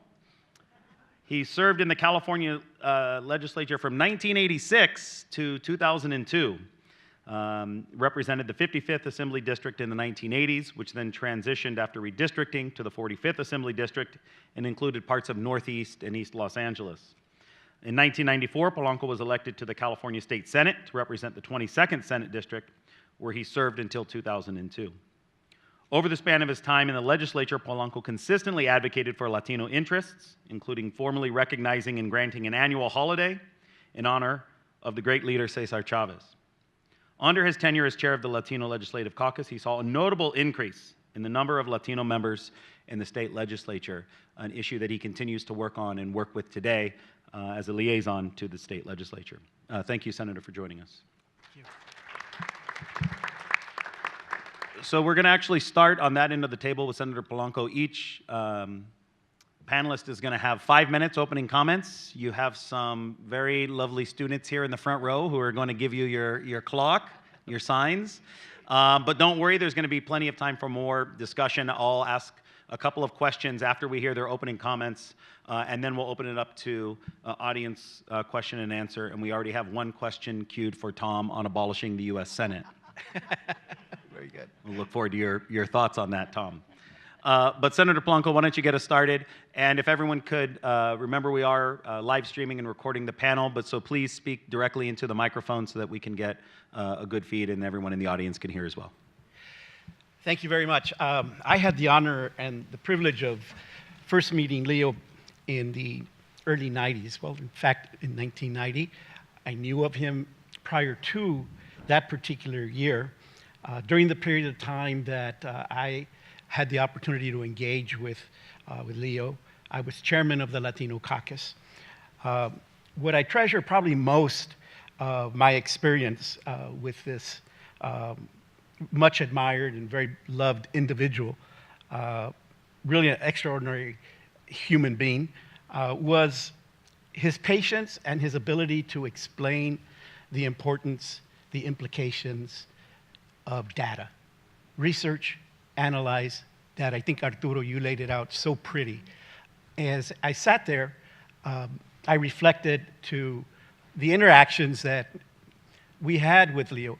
And I say we because as chairman of the Latino caucus, we would invite him to our retreats every year. And because of his depth of knowledge, because of the data, the empirical data, we were able to, from a political perspective, and I'll speak to the political side, his contribution was also on the public policy side, but I want to spend some time on the importance of how that information allowed for this caucus to grow from the 7 members to 23 when I termed out of office. I think the fundamental takeaway for me was the question, what do you do with all this data? Why is it important? What are the implications? What are the performance outcomes? Where do we as a community fit in the big picture? Because data is, someone said earlier, is just data unless you're able to create sustainable change from it. And so Leo looked and was committed to not only diversifying urban planning, which is deep and profound, but he was also very much experienced and valued in the political process. The following items are like a stream that really allowed for the political change in California from my perspective. In 1986, IRCA is adopted, becomes law. That means 5 million undocumented have now the opportunity to become naturalized, provided they are not a public charge. We saw that as a public policy consideration. Latino caucus was able to leverage, as a result of that data, $10 million annually to begin naturalization programs up and down the state. That data was critical and important. In 1990, the US Census and the reapportionment. Again, 7 members in that year were about to return. Term limits, 1990. What are the implications? 80 members of the state assembly would be out of office. 80 members. It would bring termination to Willie Brown's speakership. And so where, again, the question, where do we fit in this particular big picture? And as a result, we had various plans that were being brought forth. Maldef had a plan. The legislature had a plan. The governor had a plan. All went down in defeat at the very onset. And we were wise enough as a caucus to engage Leo, who provided us with the necessary documentation and voter propensity and voter data, that in 1992, a big gain of 9 members were elected in a very strong manner that allowed for more Latina representation. In that class, we had Grace Napolitano, Diane Martinez, Hilda Solis, Marta Escutia, Luis Caldera, Joe Baca. And then at the height of Proposition 187, the Democrats lost control of the House. In 1993, Cruz gets elected in a very non-Latino district. And what Leo gave to us was the data that was necessary to make very strategic, targeted campaigns which were in very non-traditional Latino districts. The examples that I've used in the past, Liz Figueroa, 19% voter registration. Up in the Fremont area, Deborah Ortiz, Sacramento area. And so that data, that information, not just on the side of the political agenda, but also being able to provide us with the data necessary to do the in-service training, preparing the candidates to discuss the public policy issues. I see that my time is up, and so I will just close by saying thank you to the family that is here. We appreciate very much you all sharing this incredible human being with us. He's made a difference. His legacy continues in Sacramento to this day and across the country wherever this man was able to provide the kind of public service that he gave. Thank you.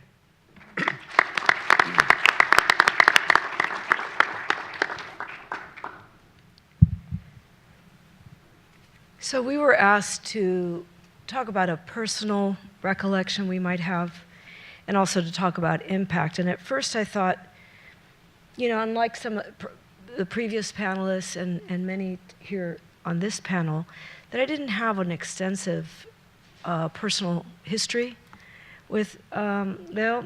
And then I started thinking, I do have one story to tell, but I started thinking that really in the last 15 or 20 years of my life, I've been completely impacted by the work of a person who essentially democratized mapping.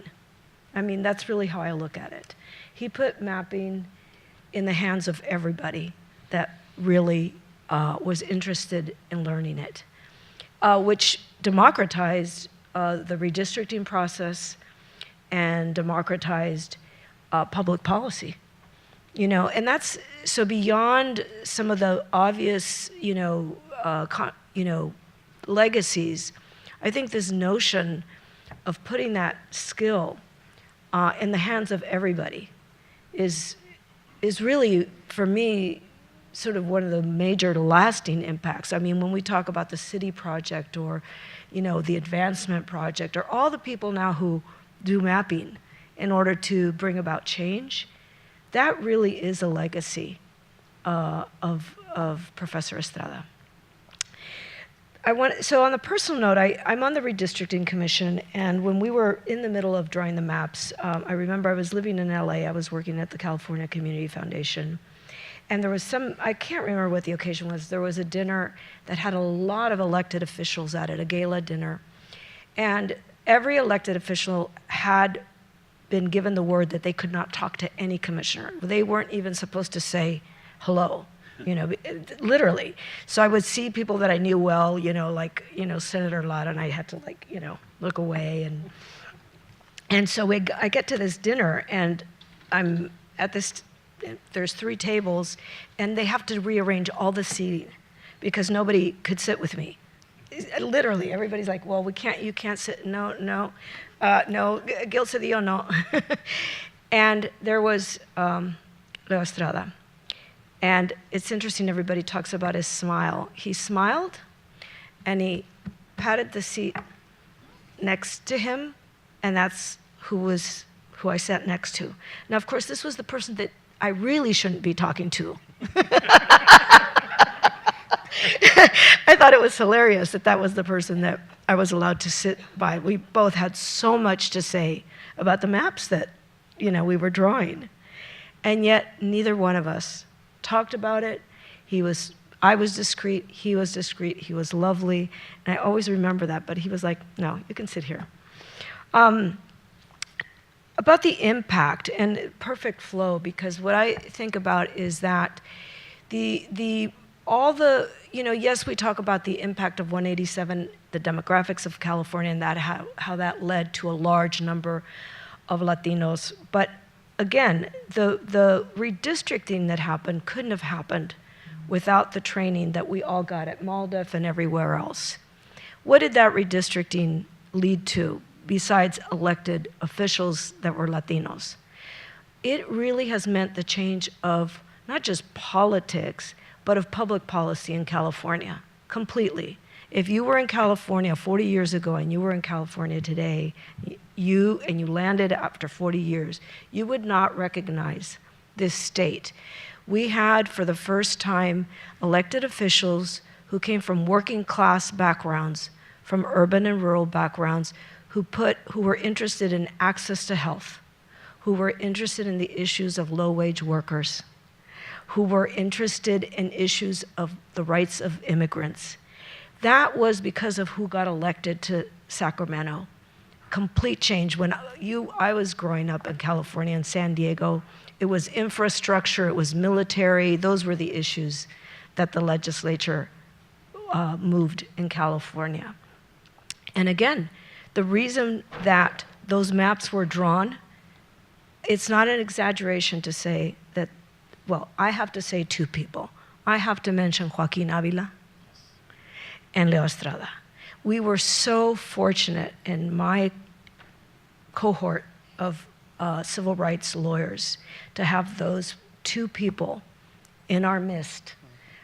Without Leo and without Joaquin, California would not be the state that it is, not just for Latinos, but for all Californians in terms of the progressive politics of California. So that is my personal, and he hated the Redistricting Commission, I have to say. He really didn't like it. He thought it was undemocratic, we were not accountable, and yet he was always gracious with me.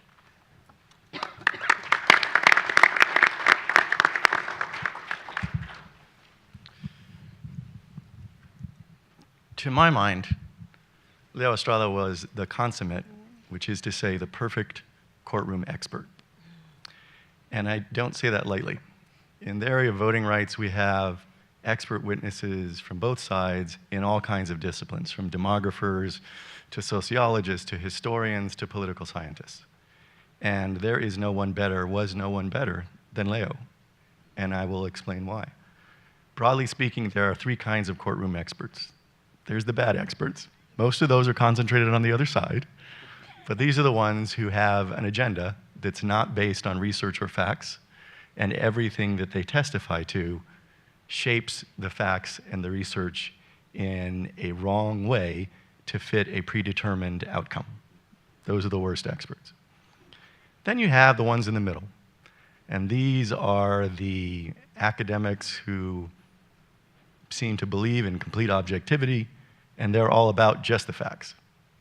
And they don't have a sense of where the facts should lead as a matter of public policy. They don't have a sense of where our society should be moving as a matter of public policy, but they will give you just the facts. And then there's the top tier of experts. And Leo was the best of these. And they are the ones who have a clear sense in their minds of where our public policy needs to go. They see the path to get there, but they present their testimony always in the form of the research and the facts, without necessarily betraying where they think we need to get. But they know that the research and facts support where they need to get. And that's why, in my mind, on a day-to-day basis, in his courtroom expert work, Leo was the perfect expert. But it's that broader vision of knowing where we should be and should be moving that is, in my mind, his greatest legacy in voting rights. From today's vantage point, perhaps despite or because of the great challenges, it's easy to forget the day-to-day struggles to get where we are. And for the Latino community, that starts with remembering that we were not a part of the original Voting Rights Act in 1965. that it took hard work 10 years later to extend the protections of Section 2 to the Latino community. And we were opposed in doing that by our usual allies in the civil rights establishment and in the African American community. And that's important to remember because it points out the work that had to go on after that. It means that judges, policymakers, everyone saw voting rights in a framework built around the African American community. And encouraging them and showing them the way to ensure that the Latino community could be protected as well, despite significant differences, many of them demographic. Our population is younger in comparison to the African American population, meaning more folks below voting age. We obviously have citizenship issues that don't arise in the African American community, with significant numbers who are not yet able to vote and many who are undocumented. And of course, in our community, we have a deeper issue of turnout and participation than in the African American community.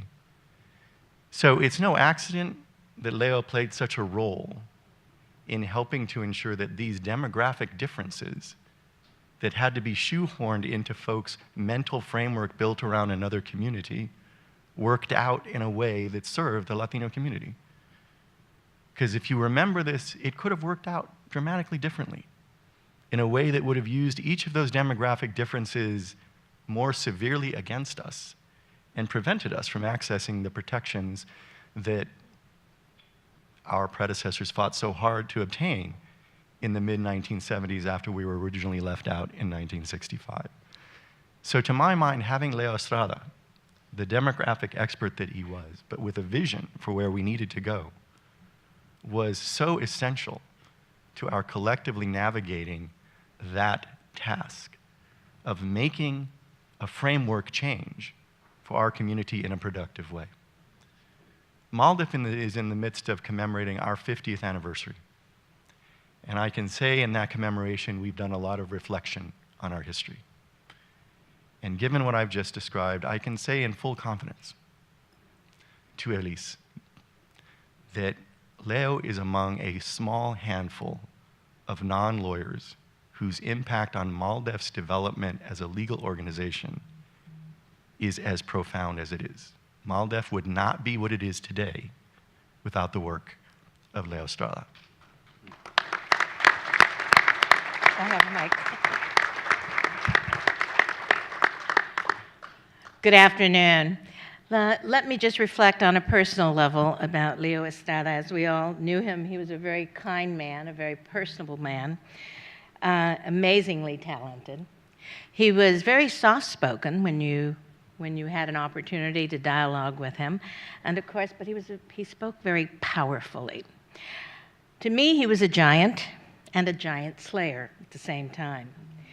He left an imprint so huge in our community that we've been taking leaps forward ever since because of the work that he did. Vilma Martinez, I spoke to her the other day, shared with me that she and Leo served on the Census Advisory Committee decades ago, I guess in the early 70s or before that, and she was telling me that because of his work and her work, that his colleagues, they were able to place the Spanish origin question on the short form for the first time.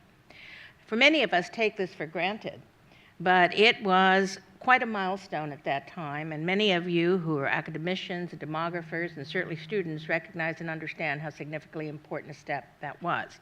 And it was the first step. I have been or had been on the Los Angeles County Board of Supervisors. I served there for over 23 years, and I represented the first district that was created after the lawsuit that was so significant and so important. And because I lived it, I sometimes think that all of you know about it because it was so important and so significant for our community. But Garcia versus Los Angeles County is a very, very important piece, a lawsuit that was filed by Maldef, that unfortunately were, decades of work, of raising money, right, through all of those years. And the reality, it had a huge impact. And it was all stemmed from the Board of Supervisors creating a reapportionment plan in 1981 that basically excluded us. It diffused our population. It placed a little bit of each of us in one of the 5 districts. And of course, those 5 members wanted to make sure that they maintained their power. And so they intentionally discriminated against us. They filed the lawsuit. And again, while Tom and Maria could probably better tell you all the legal aspects of it, I can only share what Antonia Hernandez shared with me. Leo was an amazing part of that effort, as Tom has mentioned, very significant in his testimony. And it was a labor of love and passion for him. He worked tirelessly, late into the night, crunching those numbers, as they say. But it was an amazing amount of passion. It was his talent, his ability, and he did all of this with no pay whatsoever. Maldef just didn't have the money to pay him at that time. He was an amazing talent to every single one of us. So that's why I say he is a giant that moved our community forward as far as political empowerment and community empowerment. I ran with 11 other candidates and was elected in 1991 to the Los Angeles County Board of Supervisors as the first Latino on that board. And it was amazing that in all of those years, with the numbers that we represented, at that time in 1981, well over 30% of the county population, that we did not have a seat at the table. But it was that lawsuit that finally got us into the door and in the room. And it gave me the opportunity to focus on the priorities and the issues of the Latino community in the 1st District, which I did with my own passion, and certainly a budget of almost $20 to $25 million while I was there, getting focused on the issues that are important to our community. So it was very significant impact that it had in the work that he did way back. But one of the most, special moments was a little after I was elected. I was called into a closed session, and we had to make a decision about how we were going to pay out. The Los Angeles County had already paid millions upon millions of dollars fighting this lawsuit. And they had lost, and so now I had been elected, and I was in the room, and now they had to make a determination of paying Maldef's legal bill. And so it was amazing for me to witness the discomfort of the 4 white men looking at me and their total discomfort, not because they had to pay the bill, but because I was in the room. And I say I was in the room with Leo, el profe, with Tom, with Arturo, with Vilma, with Antonia, and with all of us. We were now in the room. And that is significant and important. And I think a legacy to Leo will be that we bring around the right number of Board of Supervisors. We need more representation on that county board. The resources today are well over $33 billion, and that means access to health care, access to every level, if you can think of it, how we deal with the criminal justice system, every aspect. It's important. So hopefully what we will do is resolve ourselves to really give tribute to Leo by continuing to carry out that work, and hopefully the same way. So eventually we're going to see more than one Latino, Latina on the Board of Supervisors.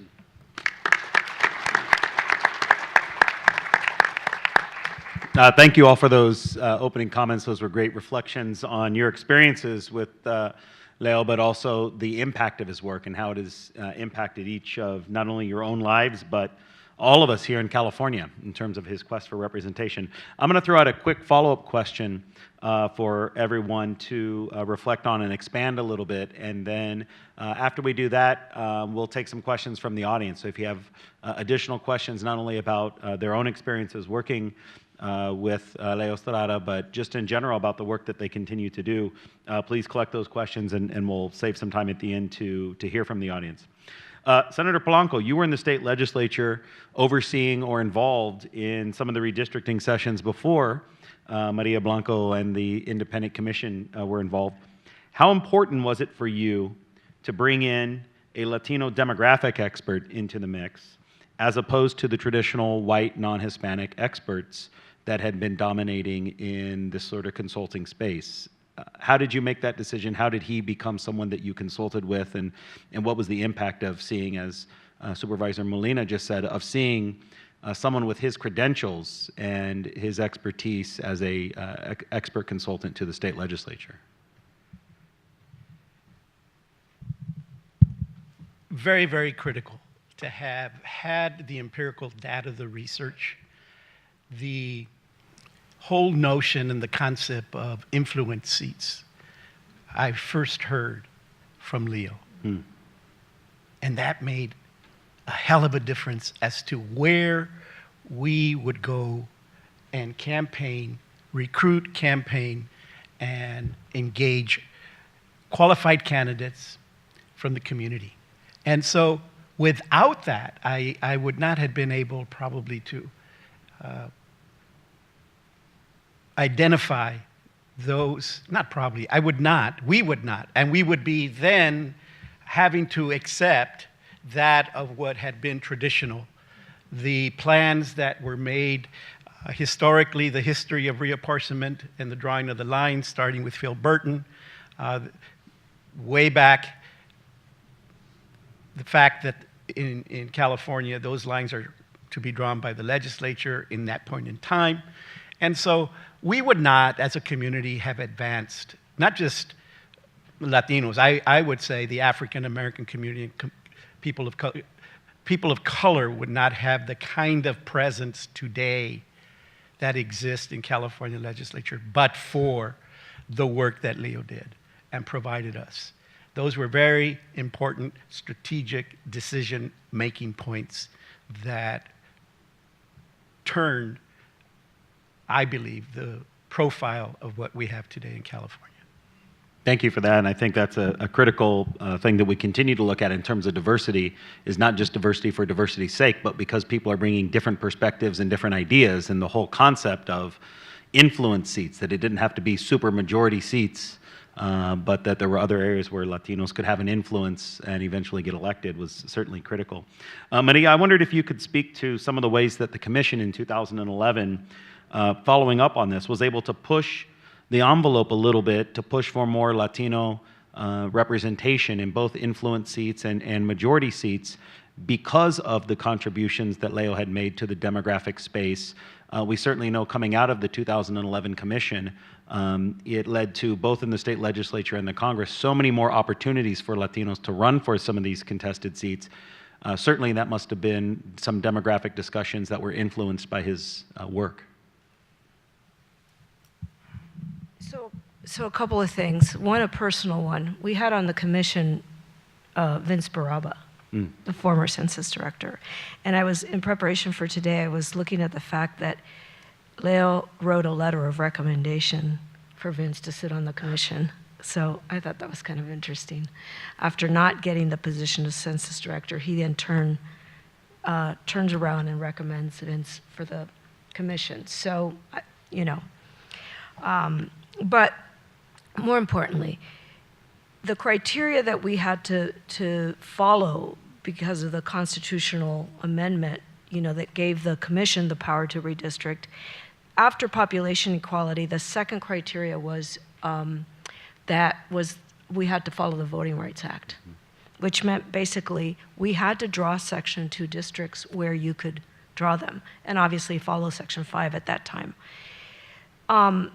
The ability for a commission of lay people to draw Section 2 districts could not have happened. I mean, it's not an exaggeration, as I was saying, without this democratization of mapping and of knowing how to do that.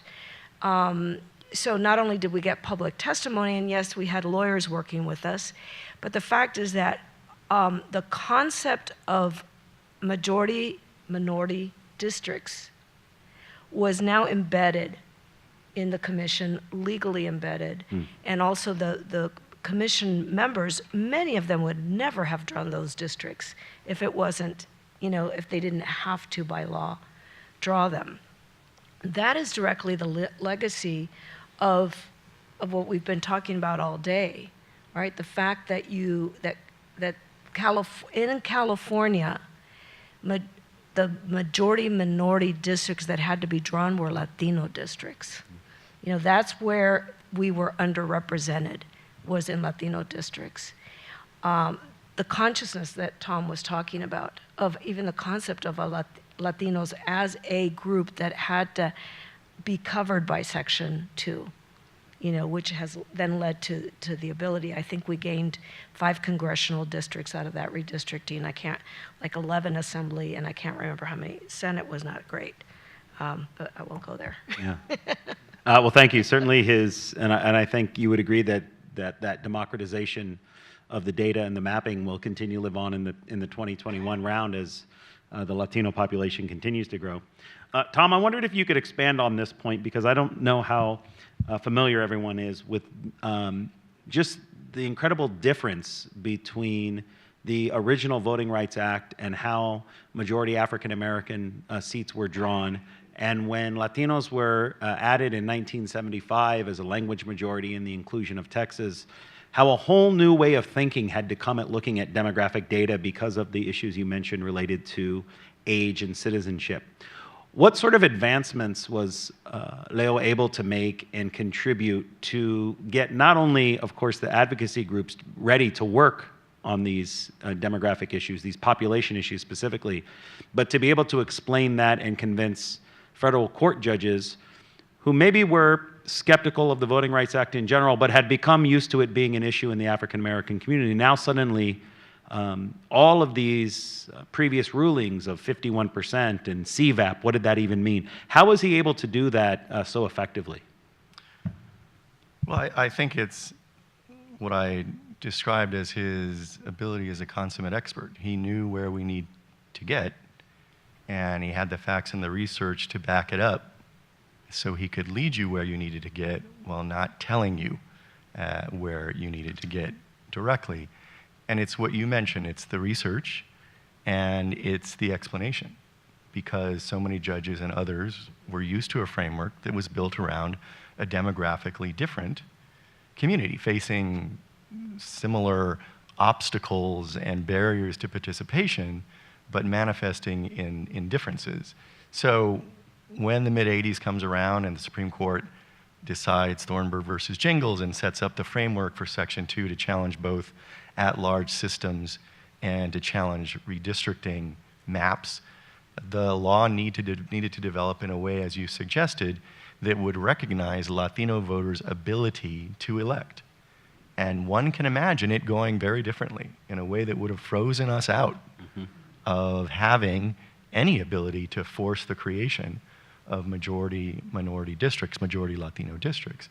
We had to establish that despite low participation, despite lower levels of citizenship, despite lower levels in the total population of those who were of voting age, you had to get to a concept like citizen voting age population that would still allow you to establish that you can draw a majority Latino district that will function.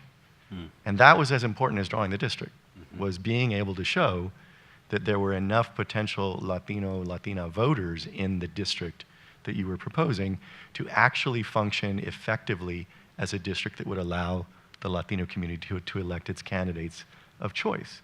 And all of that we take for granted now, as you've suggested, but it was not a given in the mid-'70s when the law was expanded to cover Latinos. It was not a given in the mid-'80s when the Supreme Court finally laid out the effects test for mandating the creation of Latino majority districts. So I think the broad effect is profound. But I also wanted to just pause on the question you asked Maria, because I will say, personally, I've lost a lot of cases. One of the cases that I lost was the Cano case, which was the challenge in California to redistricting in 2001. But I use that case as an example to all of the young law students that come to work for us as proof that we win even when we lose. Because 10 years later, we challenged 3 districts in the Cano case, a congressional district in the San Fernando Valley, a congressional district in San Diego, and a Senate district in South LA County. And 10 years later, when the commission got around to doing its work, it seemed to me that those were the first 3 districts that they drew, were the ones that we demanded should have been drawn 10 years earlier. And who was our expert in the Cano case? Leo Estrada was our expert in the Cano case. So I tell all of these aspiring civil rights lawyers, you have to get used to sometimes losing when you're doing cutting edge work and convince yourself, and here's the example, that we win even when we lose. But in the back of my mind, I know it's the demographic work that our expert did in Cano that then became undeniable when the commission got around to drawing the lines in 2011. That's a great point, a great story, Tom, because it's a transition to the question I wanted to ask Gloria about the future of Latino representation, which you were speculating on at the very end of your comments of how long and are we going to wait for continued increased representation, specifically on the board. So the county board has historically, since 1991, had one Latina representative representing the over 50% Latino population that we have in our region. What do you see moving forward, given the advancements that Leo contributed to the demographic analysis, given Tom's point about sometimes you have to wait 10 years to catch up? Are you optimistic about those breakthroughs coming to the county supervisors in particular? Because this is our most important and powerful elected body. For those who don't know, the single largest districted body in the United States has more constituents and representatives than any congressional district, given the size of our county. Are we moving in that direction? Are you optimistic? Do you see the county moving in that direction in 2021? Will it perhaps expand and have even more than 5 seats for a county over 10 million? Where are we going to take those population trends that Leo was able to so effectively chart back in Garza, now 30 years later in 2021? Well, I wish I could say that, you know, it's up to the courts and it's up to Maldef filing its lawsuit and so on, but that's not the case anymore, right? It isn't. I think that what it rests is realizing that we have been given the tools and the ability to bring about these kinds of changes, that we are going to have to advocate to the Board of Supervisors. They're going to do the same thing. I was just talking to a gentleman earlier that was talking about Santa Monica, a very liberal city, but they're not going to change their lines to be much more inclusive. It's all about power, and they're not going to give that up. So the power of the Board of Supervisors is amazing. The budget alone is amazing. The kinds of things they can change and bring about to a community that is, what, almost 50% Latino now? A county of 10 million people? So it is incumbent on all of us, our organizations, our networks, and everyone to understand the significance of this. And it's not going to change because we're going to wait till Maldef files its lawsuit. We're not going to wait till the laws change somewhat or somebody's going to be, I think we have to continue to kick that door open by our advocacy, by our making sure that people know and not being just polite about it. I think we have to, because the resources are so critically important. I remember, I was there before 187 and during 187 when the County Board of Supervisors thought that they could deny access to health care to the undocumented. And believe me, other counties were doing it. San Diego was doing it. Orange County was doing it. But I know that I would argue every single time, I dare you to do it, because we will bring a lawsuit so quickly. But you have to be there at the table. You have to be part of it inside in order to make those kinds of changes. We need 3 seats on the Board of Supervisors. That'd be great. It has to happen. And the numbers are there, and we can show them every which way, but I don't think that's going to make the case anymore, right? I just think it's going to be advocacy and movement and understanding. Young people like yourselves, and of course making sure that our community is voting, and everyone who can vote to recognize and understand you're voting for 3, 5, 10 people who don't have the luxury of becoming a citizen and becoming a voter today. So we have a duty, and I'm optimistic because I think it really can happen and it will change, but it's not going to change like it did in the past. It's going to change by creating that kind of forward movement. Thank you.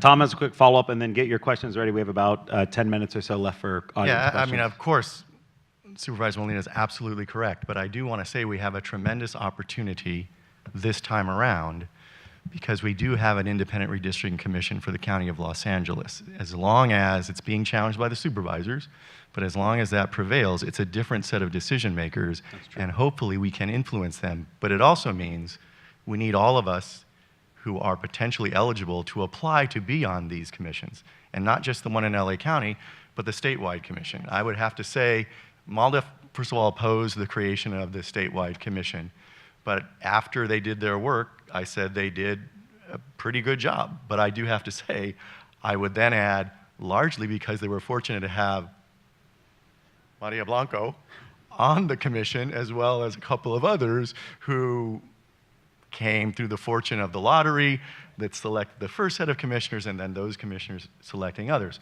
But the reason I raise this is that the statewide commission is being recruited now, this year. Okay, it seems a little early even to me, but we need to get people who are qualified, who are going to come to the table at the commission with knowledge, but fit the criteria to be applying to sit on the statewide redistricting commission this summer.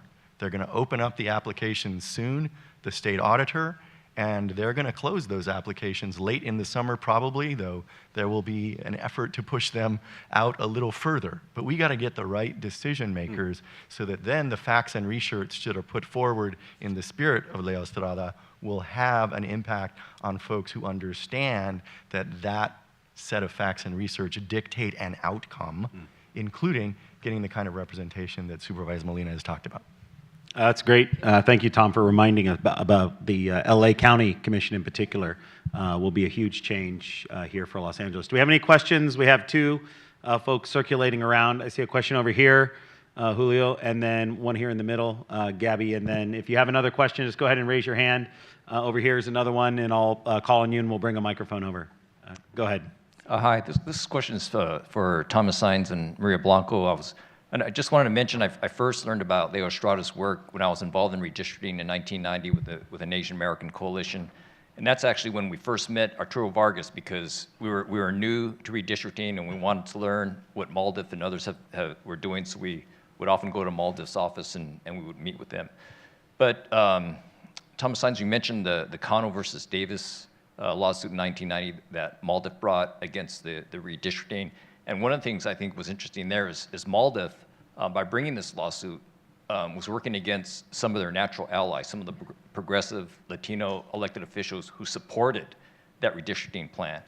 And then, so my initial question was going to be about, well, with the 2010, and now that we have an independent commission, how is race handled differently? And I think Thomas and Maria spoke to that. But another question though I had was, how did you deal? Well, Thomas, in general, you mentioned the 3 districts in the 2010 plan that were drawn differently. But in Maldef's estimation, was the overall plan? Could you see the difference that an independent commission made from 2000 to 2010 overall in the state? And the second question is for Maria. I was wondering, how did you deal with race in areas such as the San Gabriel Valley, where you had a very large Latino population, but also a very large Asian American population mixed together, right? How did you deal with race in those multiracial areas? Thank you.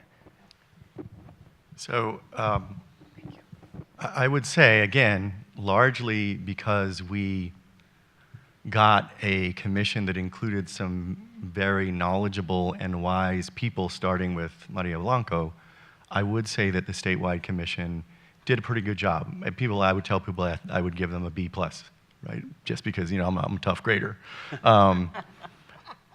But certainly one thing that a commission does, it does take out some of the direct conflict of office holders deciding their own lines, or the lines of positions that they may have ambitions to achieve in the future. No question about that.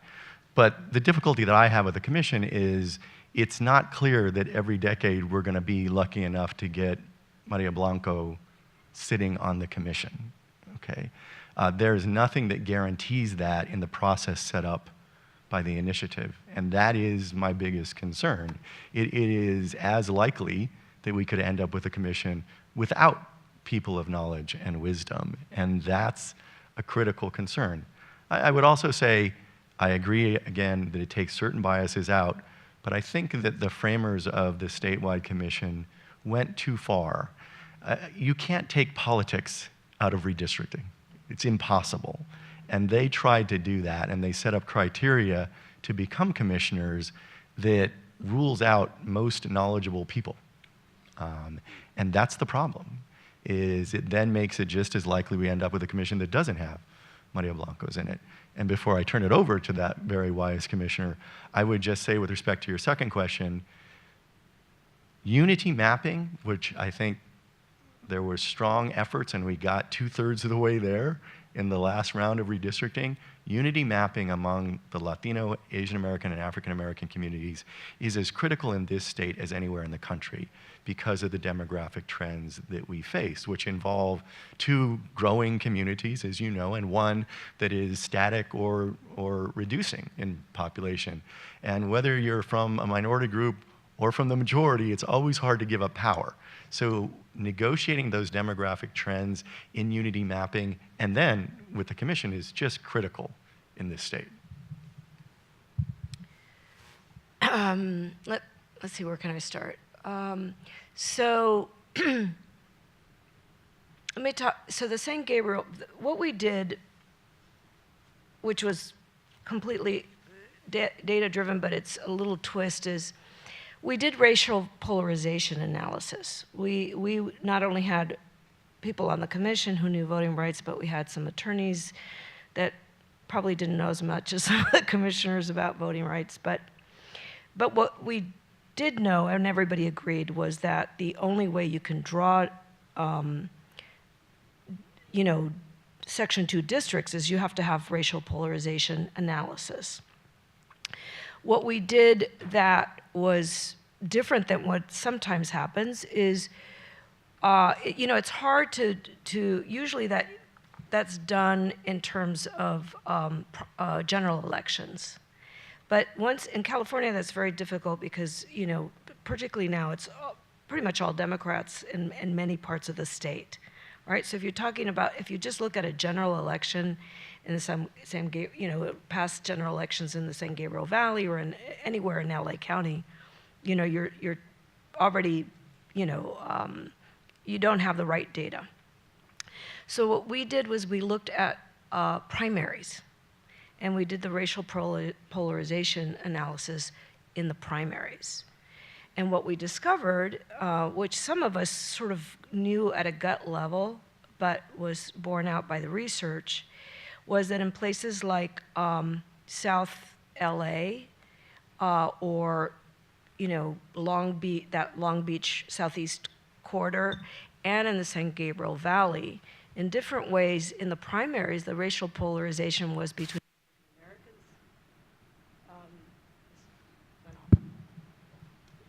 that the polarization was between African American voters, that African American voters in primaries did not vote for Latinos, and Latinos did not vote for African Americans.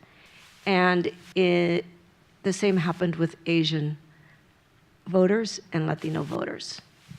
So when we had that data, which you could only get by looking at primaries, we were able to use that racial polarization analysis to draw those districts. In the San Gabriel Valley, we had a lot of community input, but the data about that was very important, combined with the fact that this was a growing Asian community. If you look at that district, you see there was already an Asian assembly member, but we had, I think, the first Senate influence district. So that's how we did it. We looked at primary racial polarization data. There was a question here in the middle. Too technical, but. Drawing districts is important, but you also have to have access in competitive races. This question is about term limits, but I want to preface it by a couple things. I'm an early term limit supporter, and obviously I've been in a number of debates and differences with personal friends and other Democrats. Let's call them friendly debates. Our first effort in Los Angeles, 2-term, was a comical effort to get signatures that ended in a, thank goodness everybody forgot about us. But my thinking was this. I worked for Senator Alan Cranston from 1982 to 1986. I was his chief Latino deputy. A little over 30 years ago, there were 3 or 4 legislatures that had been elected in the late 40s and had been reelected for almost 4 decades. In the mid-80s, there was only one Latino chair in the Assembly, Richard Alatorre. Latinos only had 2 in the state Senate, Art Torres and Joe Baca from the Inland Empire. And we all know 2 things about political money. It follows power and it follows powerful incumbency. And I said to myself, none of these chairs are going anywhere for quite a long time, as California had become almost 45% Latino. And unless something changed with our electoral structure, Latinos were going to be continually locked out of political power well into the beginning of the 2000 election. I know Richard and I had differences on this, but I would like you to address what was the impact of term limits when it came into force, I think, in the early 90s on Latino representation and empowerment in the state legislature.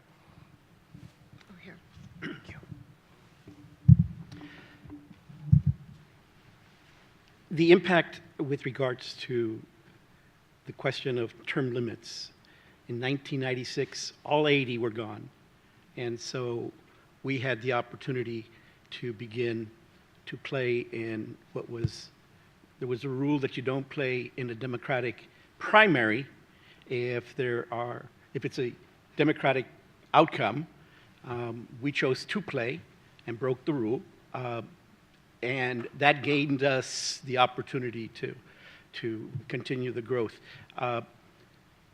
Term limits also brought, I believe, individuals who were more wealthy, who weren't coming, in my opinion, with the real interest of making a difference in quality of life for people, on people issues. The turnover, the minute they got there, they had 6 years. They were planning for the next race. And so term limits came as a result of, quite honestly, getting rid of then Speaker Brown. It was financed by Pete Shabaram. It was an initiative that I think came about as a result and as a backlash of what was occurring also with the growth of Latino presence in politics. The 187 issue really propelled a backlash. The Democrats lost the House, and in so doing, it gave us, I believe, and when I say us, I speak at that point in time on behalf of the Latino caucus. And so we as a body, we were the second largest caucus in that point in time, outside of the Democratic caucus. And so the 187, the fact that Willie was gone, the fact that we were gaining now with Cruz, we mounted enough numbers. I think Cruz got elected with 13 Assembly Latino votes, the magic number in 41 to control the House. He was at 13. You get to 20, plus 2 for the double cross. And so it gave us the opportunity to really have a presence. And that was important from a public policy, because for the first time we had Latinas in powerful positions. Denise Ducheney as the budget chair, Marta Escutia as judiciary, and the list just went on and on and on and on. But for that speakership position, that really sets the agenda for the next 2 years on the public policy considerations. UC Merced became real on the budget as a result of Cruz being the speaker. The protection of the immigrants who were receiving Cal Grant or Medi-Cal was protected and reinserted in the budget. There was really the need, as Gloria makes reference, you got to be at the table. And for a long time, we were not. And as a result, the public policy that comes out with the lack of true inclusion and participation is not the best public policy. And today we have undocumented children who are protected for healthcare because of Ricardo Lara stepping up and his experience. And so the list goes on a lot of the positive that has now over time been a result of the term limits. Albeit I did not support term limits, but when you learn that you play by the rules, you understand by the rules, and you exercise them to the best ability that you can for the benefit of the community and for the benefit of the people that giving you that opportunity to serve. Supervisor Molina, do you want Let me to just have a add- brief comment as a former legislator? Just the issue of term limits alone, one of aspect of it that's really terrible is it really the third house became much more powerful. Money has been playing a significant role in California politics. I mean, you look at all of those issues, and we are not making the dramatic changes that we should be making because money is having such a huge impact, and that's the danger of term limits. Everybody's looking to the next seat, looking at the next dollar and how they're going to get the dollars in order to get that next seat, and unfortunately giving up their vote. All right, thank you. We're going to out of time, but this is a great conversation. Please join me in thanking the panelists for their participation today. Folks, welcome. It's been an amazing day, and we thank you for both your patience, but I believe we all agree that the discussions have been both moving, stimulating, and important for the future of an emerging Latino population. I have the honor to moderate this panel. I'm Fernando Torres Gil. I'm a professor here at the Luskin School in Social Welfare and Public Policy. We have a distinguished panel of all-star academics, and it's wonderful to have us here. My job is to do something that's difficult to do with academics, to keep them each to 5 minutes, since any of us can do a 3-hour lecture at the drop of a hat. Okay, 5 to 7, no more than 7. But our goal here is to address the issues of mentorship, but also to take mentorship, fast forward, look to the future, and draw on Professor Leo Estrada's premier contribution, mentoring a legion and generation of individuals that have gone on to do great things, that have gone on to positions of influence. So we want to draw from his lessons. What does that mean, mentorship? How did we know him, and what did that mean for us in terms of Leo as a mentor? And as importantly, what are the lessons for the future of academia and emerging Latino population, emerging diverse populations, and the crucial role of mentorship? We're going to go in the following order, just very brief introductions. We'll begin first with Dr. Alvaro Huerta, who's at Cal Poly Pomona, followed by Dr. Nina Flores, who is at, excuse me a second, Nina, you are at Cal State Long Beach, go Beach. Followed by Dr. Jenna Carpio, who's here at UCLA in Chicano Studies, and Dr. Edward Tellez from UC Santa Barbara, having first been at UCLA and then UCLA and then Princeton, excuse me. And lastly, by Dr. Nakaoka, who joins us from Cal State Sacramento and otherwise known as Sac State. So we won't go through your tremendous background so we can allow time for your comments about Professor Estrada. I'll just say briefly, he was my mentor. As some may not know, but he was our first Latino gerontologist. He received his PhD from Florida State.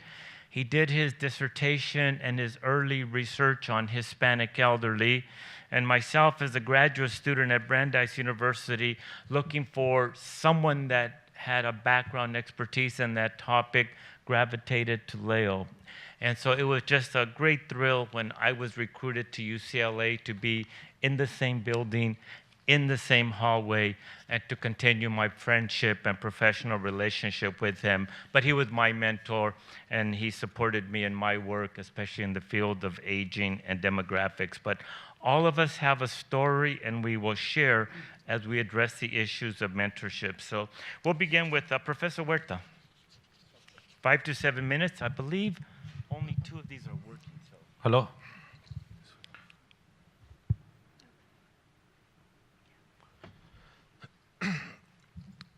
Higher education, it's like mountain climbing. The higher you go, the wider it gets.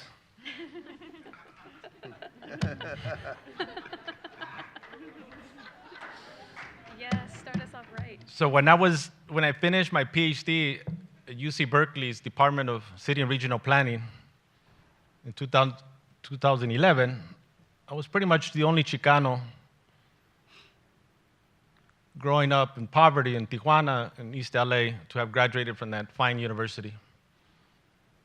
And that was after I received my bachelor's, my master's from UCLA, two of the greatest universities in the world.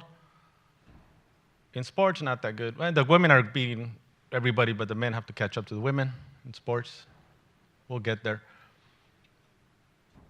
It's 4 people, apart from being smart and funny and good looking, 4 people that helped me get ahead in life.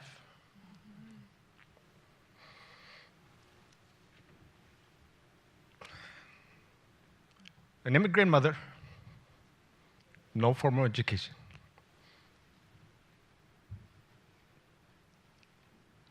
Eight kids. Sent 4 of her kids to the best universities in the world. The other one being my brother, Salomon Huerta. My other brothers. My wife, Antonia. I sometimes say like I won the Antonia Montes Fellowship because she paid for my graduate school.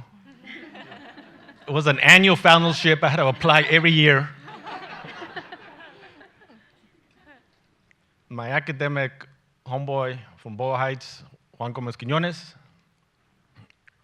and Leo Estrada. My friend, my mentor, colleague. So for me, Leo, it was because of him in particular that we're speaking on mentorship.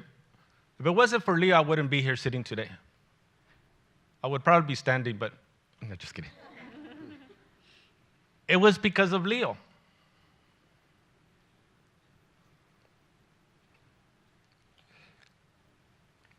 I feel bad. I couldn't make it to the celebration at UCLA. When he retired because we had our own family emergency, but I wanted to say bye. I wanted to say thank you. And I tried calling him, but I know it wasn't easy for him to return calls and emails. But it was because of Leo and his mentorship and his belief that someone like myself, who attended K-12 schools that were so bad that they only required us 1 book to read and 1 paper to write. And I was a math major, so by the time I got to UCLA, I wasn't ready academically. And a lot of times academics, they forget that they too, at one point, didn't understand the academy. They become judgmental.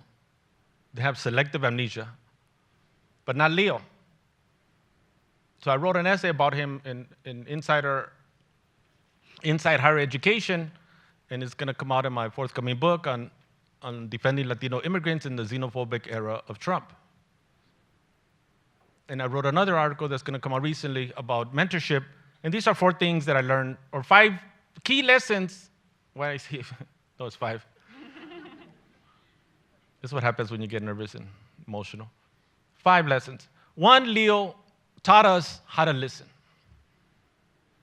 Academics were taught how to speak and how to teach, how to preach, how to hector. But Leo taught us how to listen. He would listen to you first. He taught us how to be empathetic and sympathetic. He had empathy for people as human beings. He didn't see you as a student. He didn't see you as anything else but a human being, and he had empathy. He first understood that you were the first in your family to go to college. You probably didn't have the resources. You didn't have $500,000 to go to school like USC. I don't know why it's not worth $500,000, like $50 probably. Pesos or something. He was non-judgmental. He didn't judge you. When you said you were struggling, you didn't understand something, he didn't judge you. He didn't make you feel like you were inferior. He didn't say, like most academics say to their students, you should have known that by now. I didn't transfer to community college. But a lot of academics say, well, you should have learned that at a community college, or you should have learned that in high school. But they didn't teach that in East LA. He provided a plan of action. He provided, you told him what's your problem, what is it that you're dealing with, and he was very methodical. I mean, everything that everybody said, it's amazing.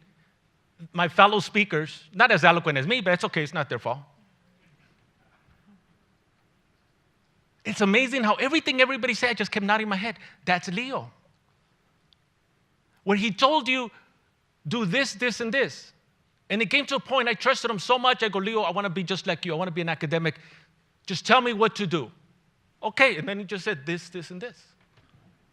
We would meet for an hour. You had to sign up in his office. I used to take up like 2 hours. And for like an hour and 45 minutes, we would talk about his kids and we'd talk about my son. We'd talk about his lovely wife, we'd talk about my wife, how they were smarter and better looking than us. It's good to marry somebody smarter, makes you look smarter. But after the 50 minutes and the 10 minutes, he'll say, okay, do this, this, and this, Alvaro. And I just did this and this, and here I am. Like in the main streets where I grew up, Big Hazard, Ramona Gardens, where if you were weak, I was always thin all my life. So I was easy prey for the homeboys and the cops. But I had friends. I have some friends of mine, and they had my back. And because of them, I survived. And in the academy, which happens to be cold and impersonal and institutional, I survived and I thrived because my homeboy Leo had my back. Muchas gracias.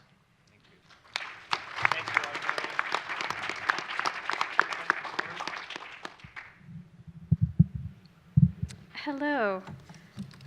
I'm feeling really nervous and really emotional, so I'm just going to read my thing, which I don't usually do. Usually I will speak off the cuff, and I'm feeling like if I do, it will just spiral out of control. But I do have tissues, which I'm welcome to please share. So I will say, so I'm a professor at Long Beach State right now, a position that Leo encouraged me to take. And I know that sometimes when you are coming up in an R1 university, you are not encouraged to take teaching positions. And so I was always really grateful that he championed me in wanting to take that job. So my connection to him is that I was one of his PhD students here at UCLA. I graduated in 2016, so not that long ago. And I wanted to tell a quick anecdote about our first interaction, which really set the stage for me in terms of how I was going to be working with him and moving forward. So the first time I experienced the Leo sense of authentic care, as I think of it in my head, was before we even met. It's early 2011. It is a heavy, rainy day, which at the time we were in a drought. So I was driving to work, and my cell phone rang, and even though I don't usually answer phone numbers I don't know, I saw, as I'm sure many of you now recognize, 310-825 come through on my cell phone. And I just had this feeling. I was like, oh, wait, I think this is important. Let me take the phone call. A few months before, I had applied to the UCLA Urban Planning Program, and I certainly wasn't expecting anyone to contact me by phone. But as a first-generation student, I did also, how did I know what to expect or not expect? So I received this surprise call, I answer it, and on the other end, I hear, hello, this is Leo Estrada from UCLA. Is this a good time to talk? And I dropped the phone immediately between my center console and my seat. So on his end of the line, I'm sure there was massive shuffling as I was cussing to myself and trying to grab this phone, knowing that this was a really important call, and so nervous I couldn't even hold the phone. And so I fish it out, and I hear again this calm voice. It sounds like you're driving. It's raining today. What, you should pull over. I want you to be safe. I have never met this man before in my life, right? This is something my parent might tell me, and I dutifully pull over. And I don't feel like he's telling me what to do, but I know he's telling me what to do. I pull over. And I let him know. I'm like, okay, I've pulled over. He says, good, let's talk about your application. And my heart is just going, kind of like it is right now. And he says, tell me about this jury consulting work. And so in my past career, I had been a jury consultant. I flew to state, doing a lot of pretrial jury selection focus group and work. And I was really worried when I applied to this program that people would see that and they would think that I was hopping from job to academic. It wasn't related to urban planning or academia. What was I doing applying to this program? I still don't know, but I'm so glad I got in. And I worried that it would distract from my desire to do research and teaching in this area. And here Leo was, right? The first question out of his mouth is, tell me about this jury consulting. And he puts that front and center. And basically, there was something in his voice that just told me that I could speak openly. And I let him know that I was worried that the admissions committee would think I was not a good fit based on my background. And so he continues to confirm my fears. And he tells me, yes, that's actually raised some questions for us, and that's why I'm calling you today. I've been asked to get clarification about your file. So again, my heart is going and going and going, and I offer a very rambling, anxiety-ridden description of my job, and in hopes that in this rainy car, which is now fogging up because I am so nervous, and the rain is still coming down, and this calm voice on the other end is telling me, well, what you're telling me is that you have interviewed hundreds of people across the country and can tell me about regional differences through this focus group work, and I think that that's an incredible asset. And I just paused because that reframing and that affirmation that this non-academic track, through my life was something that was worth being in a PhD program meant everything to me. And so through this small moment, I get to see this glimpse of what my experience might be working with Leo. And so I was accepted. Thank you, admissions committee. And over this 5-year program, he was my program advisor, my dissertation advisor, a professor I TA'd for, a mentor, became a friend. And he was also my model for what I'm calling the Leo School of Mentorship. And I think that anyone in this room who knew Leo knows that this includes, it centers building relationships, deep, authentic care, humor, we all know that generous laugh, right? We can hear it, and encouraging you to release the best version of yourself into the academic environment, not the version that strives to fall in line with the very white, male, middle-class, heterosexual, cisgender values that form this kind of invisible standard of what it is to be an academic. And he really wanted you to be the version of yourself that was the true you and was going to champion that for you. And so most importantly, he also modeled for me what it looks like to treat all students this way. So I think often we see examples of this type of mentorship, but it's reserved for these very few students that someone connects with. And he showed me that you can just show up and show love to these hundreds, if not thousands of students. And anyone that encountered Leo that was in his orbit experienced that kind of mentorship, right? They experienced that kind of connection. And so last week, I was awarded our College of Education's Most Valuable Professor Award at Long Beach State. Thank you. Here it is. I brought it because I brought it because I just kept thinking that all I wanted to do was share this with Leo. And as someone who's so early in her track, in her career track, I feel academically orphaned in so many ways because I don't have that person that I'm, hey, look, this is it. And I also thought to myself, very similar to the previous comments, that this is because of Leo. I wouldn't be here except for Leo. And I think so many of us have that same feeling that we would not be here if not for Leo. And so Leo, this is for you, who is like a forever MVP and this light that I think is guiding so many of us in so many different ways. Thank you. Thank you, Professor Blanco. Oh, sorry. Thank you. Don't drink and drive. Hello, everyone. Thank you for being here today.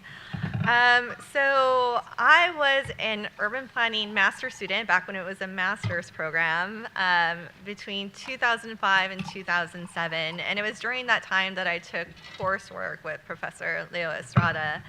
And in particular, I took his GIS course, and that was a game changer for me. A lot of us have heard about his incredible research and mapping, but for me, being a student coming directly out of undergraduate, he really opened the doors for me to think about data in this new way, to see data not just as facts that can't be questioned, but rather to think about how data is created, how it's displayed, and how it might be reappropriated to serve progressive ends. And in particular, I think that he really opened the door to thinking about how we can increase access and things like GIS amongst a broad cross-section of people. And he did this at a time where that was really quite difficult. It took really specialized knowledges and data. And for me, I was a person who came out of a humanist background. So to think about something like geographic informational systems wasn't exactly a place where I thought that I could thrive. But it was through the mentorship of people like Leo that I could carve a place for myself to see how this type of data could be used by someone like me for humanist ends. And now I teach my own courses in mapping, where we think deeply at UCLA, and courses in Chicano studies that draw students involved and interested in public affairs. So I feel like it's been really important for me to be able to pay those lessons forward to the next generation of students that are coming. I also had the fortune and unique experience of encountering Leo in his role as chair of the Academic Senate. So this is really very full circle for me, because I returned to UCLA not as a student but as a faculty member in 2015.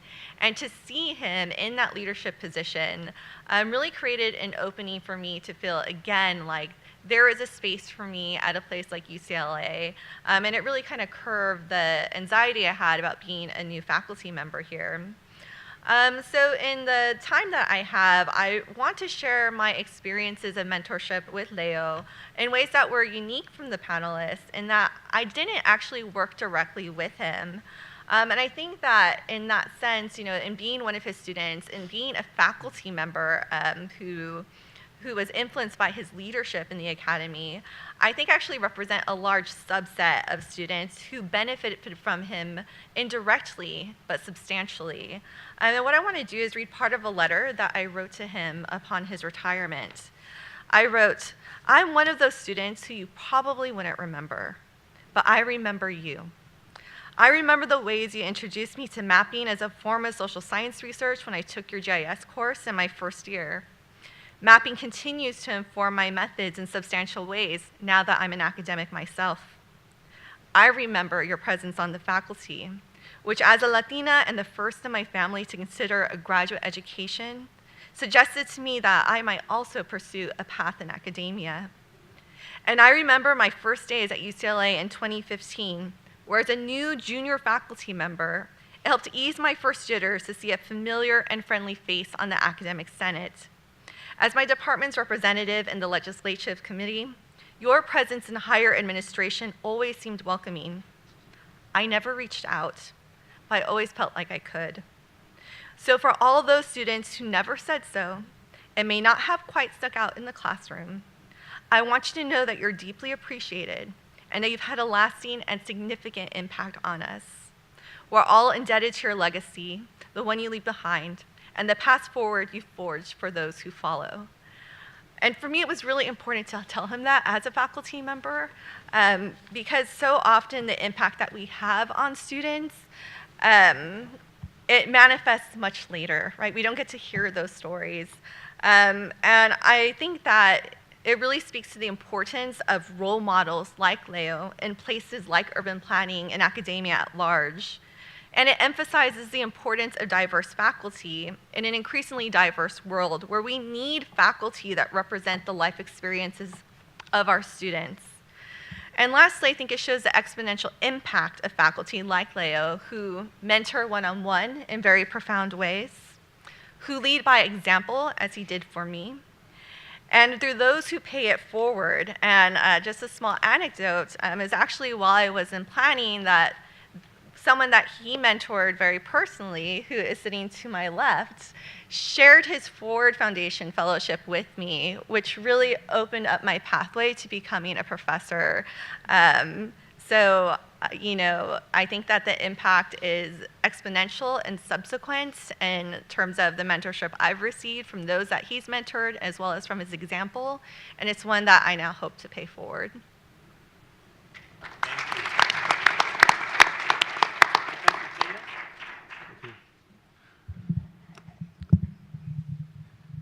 I'm going to read two because I should get longer because I've been around longer, right? But anyway, thank you for the honor of inviting me to this panel. And saludos a Ibeliz and our wonderful family, Rico and Andres. And Rico, when I see Rico, I see Leo. I go, it's just amazing. It's just I see him all over again. But I met Leo in 1981. After Arce, but before Vargas, when a group of Latinos organized a group called Californians for Fair Representation. The group sought to propose new political districts after the 1980 census for California and Los Angeles that would enhance the political representation of the growing Latino population.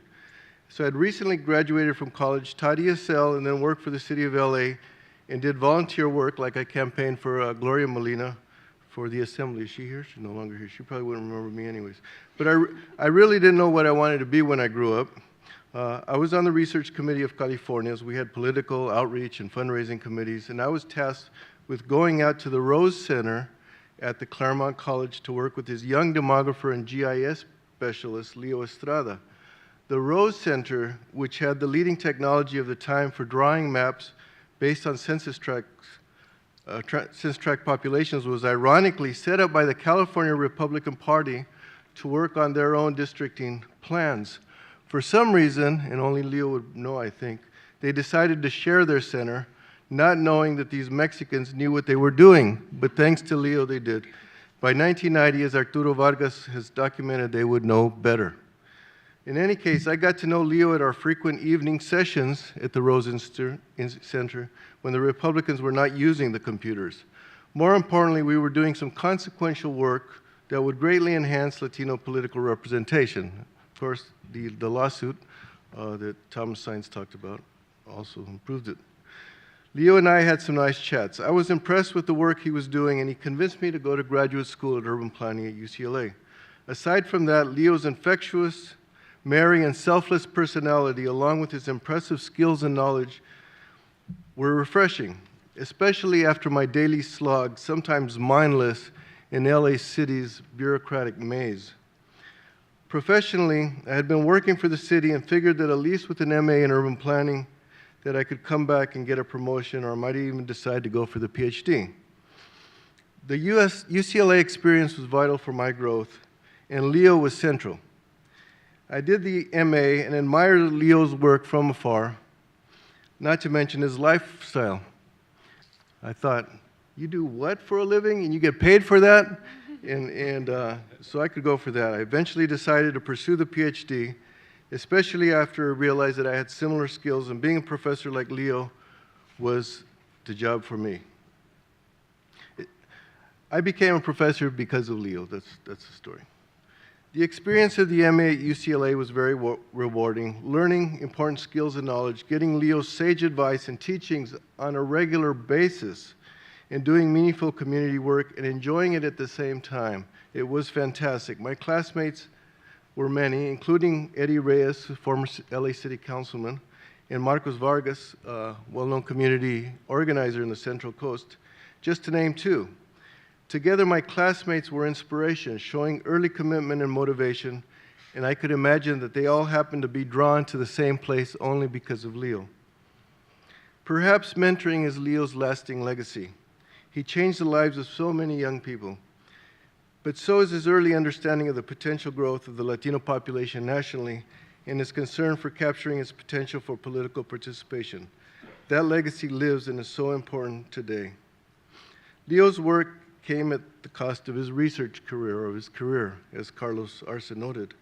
Unfortunately, mentoring is hardly recognized by the university, but he had so many students, and his indirect effect through them, if that could be measured, is phenomenal. Universities need to reward some exceptional membership. And I don't know if this is possible, but I think Leo always teaches us to think about the impossible. But I think we should direct a telephone campaign, letter writing campaign to promote Leo. And if anybody has ideas. Thank you. So I'm not finished. Okay, just a couple minutes. Please. This tribute is particularly fitting today as the Supreme Court is set to decide whether the Trump administration plans to add a citizenship question to the 2020 census. Yesterday, we found out that the daughter of the deceased electoral strategist behind the Republicans' gerrymandering efforts, Thomas Hofeller, recently discovered her late father's hard drives, which disclosed his gerrymandering strategy. In a conservative report sponsored by the Washington Free Beacon and funded by conservative billionaire Paul Singer, Mr. Hofeller was charged with assessing the drawing of political maps that were based not on populations, as the Constitution mandates, but on American citizens of voting age.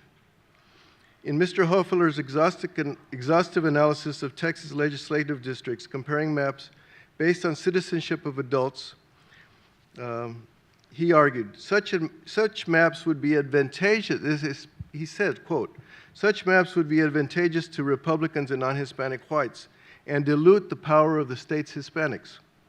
As we know and as conservatives know very well, once Texas becomes Democratic, and Latinos may change that soon, then Republicans are unlikely to ever capture the presidency again. Republican leaders know that conservative gerrymanders based on citizenship is the way out to keep themselves in power, at least in the near future. Since there is no detailed citizenship currently available, they have thus called for the citizenship question. Leo was central in these battles, and surely he would have been a leading voice today. However, the legions of people that he taught and inspired are now so important to oppose this repressive wave of anti-Latino sentiment. Thank you for that gift, Leo. Thank you, Ed. That was important. Professor Nakaoka? Thank you. Thank you so much. I'm going to try to get through this too quickly and without crying and reading. Leo was my doctoral program advisor. Like so many others, I would not have gotten in nor finished without him. I was 41 when I went back to get my PhD. I was a single parent for part of the time, and even the times that I had a partner, he brought with him 2 kids, so that didn't necessarily make it much easier. I worked full-time, and my background was actually in social work and Asian American studies, so I didn't have a background in planning. And when I think about him, it's a social work concept that comes to mind is in his mentorship approach, and that's of trauma-informed care or trauma-informed practice or pedagogy. Trauma-informed is kind of taken over social work, and in some ways, that's a good thing. It's a much needed approach for people dealing with real trauma, but it's also not so good because it doesn't address the systems and structures that causes the trauma, right? Sometimes if you all people just can deal with your trauma, will be good, but doesn't really talk about systemic issues. So when I think about Leo, he does both. And I may not have time to talk about the structural stuff because the signs are really intimidating, but I'll talk about what he did for me. So trauma is really any major event witnessed or experienced that upsets or interrupts our ability to cope with daily life. As a woman of color in America, experiencing a whole range of trauma is actually normal. I don't think I don't have like tons of trauma, but just again, it's kind of normal. My experiences include sexual violence, blatant sexual harassment on the job, documented pay disparities that everyone acknowledged, but I was too tired to fight. The historical trauma of having Japanese American parents who were born in the World War II concentration camps was exacerbated the fact that I never knew my maternal grandmother, who died only 2 years after the war from a chronic disease that was made worse by the lack of medical care in the camps. So for students of color coming to UCLA, they come with these traumas that we don't know about, right, or it's unspoken. And oftentimes, sometimes those traumas are also inflicted upon us by the university. So I'd like to start by saying that I'm going to apologize in advance. I love UCLA. I did my undergrad, master's, doctorate at UCLA. When I use my heart emoji, it's not a red heart, it's a blue and gold heart. I mean, I love UCLA. I got in when you could still get in as a 3.5 GPA, and tuition was $330 a quarter. And which was doable for my working class parents, right? It was accessible to me and my parents. I came to grad school and met a professor that created this dual program in social work and Asian American studies for me and a colleague. So there's so many things I'm grateful for about UCLA and especially Leo. But there were some times that UCLA was not so great. As an undergrad, for example, in my so-called classics class on Greek and Roman history, the professor delivered a 5-minute speech to the class of 200 students about how I was an intellectual terrorist because the week before I suggested he should no longer use the term Oriental when disparaging Asian civilizations in his lectures. At the Asian American Graduate Student Organization, a staff member with concern said, "Wow, I don't think we've ever had a master's student who was a parent before, and if we have, I know for sure we've never had a single parent." and then walked away, leaving me there uncertain about my recent decision to quit a job as the director of a Ramona Gardens Community Service Center and return to school as a 26-year-old with a one-year-old. And while in the MSW program, sorry, he's no longer here, a white faculty member who had done research in Japan would bow to me in the hallways and speak Japanese to me, even though I repeatedly told him I was third generation and do not speak Japanese. So when I was ready to enter a doctoral program at the age of 41, my son was in middle school and I had a partner with 2 children. I couldn't move. I had to keep working. I looked into the 2 social work programs in LA, and they both told me you had to keep working. I mean, you couldn't work, you couldn't have a job. So people said, well, that's okay, just don't tell them you're working, you could just hide it. And I couldn't hide it because my job was as an MSW faculty doing field internships, so I would see the social work folks at events. So my only options as a parent to get a PhD was not to get an EDD, which people were telling me not to do that, or lie. So I knew that that wasn't going to work. So I provide these examples to say that, mine are really minor. I didn't have any really these microaggressions or experiences were minor compared to some of what I've heard from students. But when we talk about the imposter syndrome in the university, it's as if it's something that comes up because we lack self-confidence or we lack experience, when really we don't think about how the university has explicitly told us that we don't belong due to race, class, or gender, or that it would be unusual for us to finish. So these are injuries or traumas that we come with as students of color. So Leo,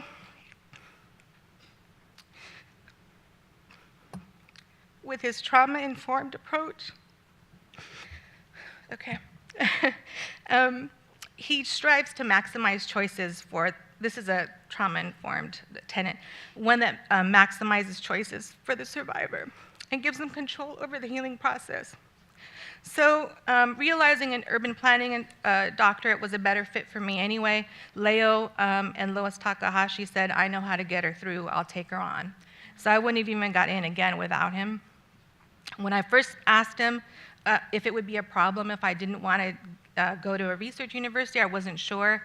He assured me that he would figure out a goal for me that would be postdoctorate and that would be right for me, that it didn't matter if I didn't necessarily want to go to an R1. A lot of people have talked about the safe space he created in his offices, but that's one that avoids re-victimization, right? And that's another tenet of a trauma-informed approach, right? He treated you, he talked about being a parent, he talked about his children and asked about mine, his vacations in Puerto Rico and asked about mine. And he normalized my role as a parent. He didn't problematize it. Even when we messed up, I didn't feel judged by him. And one of the tenets of a trauma-informed approach is that problem behaviors begin as understandable attempts to cope. And I think he understood that even when we kind of faltered or were making excuses, that was kind of part of it, and he never made me feel bad about it. And then finally, he understood each survivor, and this is a tenet, each survivor in the context of life experience and cultural background. When I went into his office, I'm from Montebello, right next to Pico Rivera. His face was like home, his smile, his hugs were like home, and he repeatedly laid out the plan for achieving the milestones in my program, reminded me not to get involved in drama at my full-time job, and made sure he had funding. So really all of this encouraging growth and resiliency. So when I had to graduate on a shorter timeline because I had a job offer, he cashed in some favors with his other committee members to speed me through, favors he had earned by hours of working with other students. And that to me was part of his trauma-informed pedagogy. Thank you very much. And thank you to each of the panels for these wonderful reflections about both Leo's mentorship impact and also the power of mentorship. In the few minutes we have left, I want to ask each, I would like you each to address the following question, however briefly. And by the way, thank you to the timekeeper for keeping us academics in line. You were great. And the question is a combination of, for each of you, what lessons can you draw from Professor Estrada's mentorship impact that can be transferable for universities and for other faculty? And what influence might today, this wonderful celebration of the Estrada influence and his family and friends and colleagues being here, What influence or impact might this have on your career and community involvement going forward? In other words, how has this influenced you as to what you'll do when you leave today? I'll give you an example very quickly. I would answer it this way. Leo, before he retired, and maybe about 5-6 months before he passed away, I had a chance to talk to him, and he would always tell me that when I retire, I'm going to stay involved because UCLA needs to be influenced by diverse faculty. So despite having served as chair of the academic senate, when I retire, I'm going to teach, I'm going to work with the chancellor. And I kept saying, but Leo, you could cruise, you can coast, you've got a wonderful family, grandchildren. But he says, no, we can never stop being involved. So what does today mean? My dean isn't here right now, but I'm close to retirement. I want to cruise. I want to kick back. I want to enjoy my wonderful UC pension. We have 5 grandchildren now, and I want to spend time with them. But I have Leo bugging me. So what have I done? And my wife told me, are you crazy? I've been asked to be on the graduate council for the next 3 years, a time-consuming responsibility for the university. And I told Evelise, I blame Leo. I said, I will do it. I will stay involved. So that's my story. So let's just work our way down again with Susan, Alvaro, and then each of you, your story. Oh, 1 minute okay. each. Yeah, I'll just be really quick. So talking about kind of, again, how he does this structurally, and I think this is how I think about my role in academia. He really helped in large numbers students of color infiltrate spaces of power. So not integrate, but infiltrate, and I think there's a difference. And not just in the academy, but in city planning and beyond. When I talk to folks or meet people on the street who came to the school, they always ask about Leo, and they're doing all kinds of things. His was a protracted struggle. It was long-term. It was done over years of diligent work to provide access, build skills, and lift it up. So I think that lengthiness and the dedication. He really enacted spatial entitlement without having to say it. He asserted our spaces as well as his own. And I think a lot of times we're saying that he's one of a kind, but and he is, but I think that doesn't honor the fact that because of him we are, and we're carrying that on. So.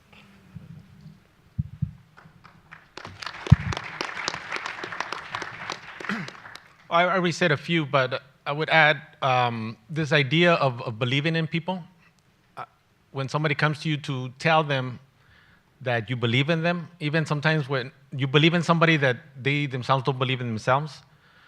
So you actually believe in them more than they believe in themselves. And a lot of it has to do because of the communities that we're dealing with. You're talking about the trauma, and a lot of times, and even in traditional households, like speaking only of my people, the Mexican people, is, if you have a traditional father, for example, from the rancho, he doesn't know how to say I love you, stuff like that. So when you have people that say, like a professor, that he cares about you and he believes in you, that goes a long way. And that for me, I always remind my students, that they're brilliant, even though they keep texting when they shouldn't, that they're smart and they can do it, and stay constructive. Always stay constructive. Even if you see somebody has some type of bad habits in terms of their study habits, but be constructive. Don't point out the obvious. So I think these are the type of things that I've learned from Leo. I think Leo and I kind of were, like Lady Gaga says, I was born this way, baby. I think I was born, like Leo and I were we're the same in that sense, because I've always been that way, but when I met Leo, he kind of took me to another level. It's like when you're brown belt going to black belt. So I think he was kind of like the master at it. But this is something that's not practiced in academia. To care for students and show them that you care and you believe in them. And I think we need to do that.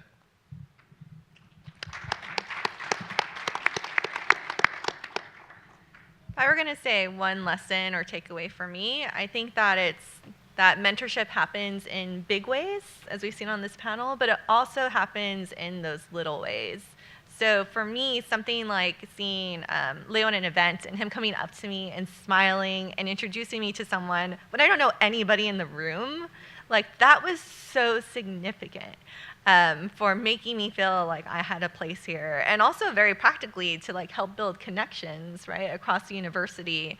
So I think that it's a reminder that, you know, sometimes when we're faculty or administrators or, you know, take our professional jobs outside of the academy, something that might seem very small to us can actually be quite impactful to somebody, as it was for me. So, and I think about how I might take this and move it forward beyond the event today. I think it's about making time for those small moments, and especially when we're at an R1 that's research-driven, I think it means continually pausing and taking that breath to take the moment to smile at someone, to ask someone how their day is going, to connecting into someone across the room. And I think that's a continual commitment that we have to make over and over again. And I think that's one that I can sign on to for today.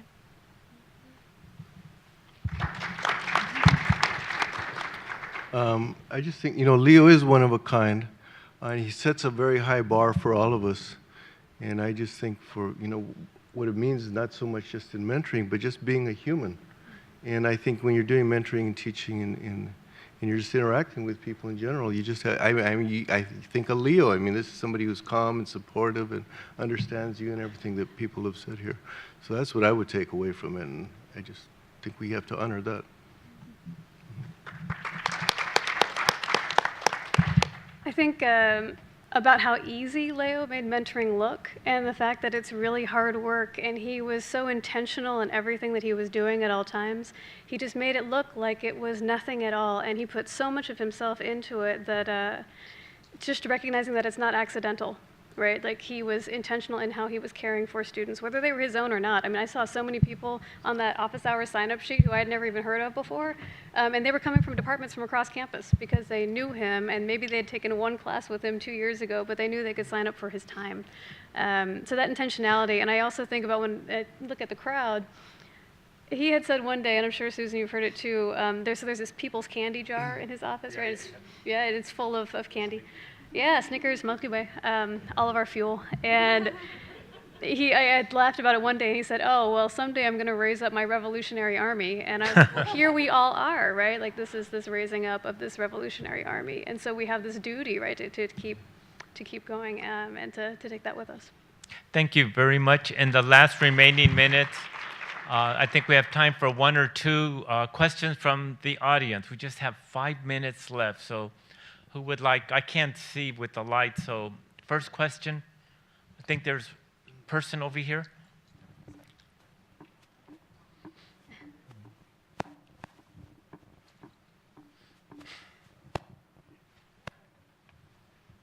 It's just a comment. I think it's amazing to see 6 professors, Latino professors of color, on a stage. Again, I went to a majority white college and had one professor of color, and my dad was always bothering me. If you went to UCLA, you would have all these other professors. So I just want to thank you guys for all that you are doing, and for telling students that they're not crazy, and for letting students cry in your office and in your arms, and holding that space, because it really does mean a lot to us. And I know me and a lot of my friends from across the country have told me so much about various professors of color. So I just want to thank you for being here, thank you for being visual, and thank you just for all that you do. So. We all appreciate that. Thank you. Next question, comment? I think there's one over here. I believe I see one here.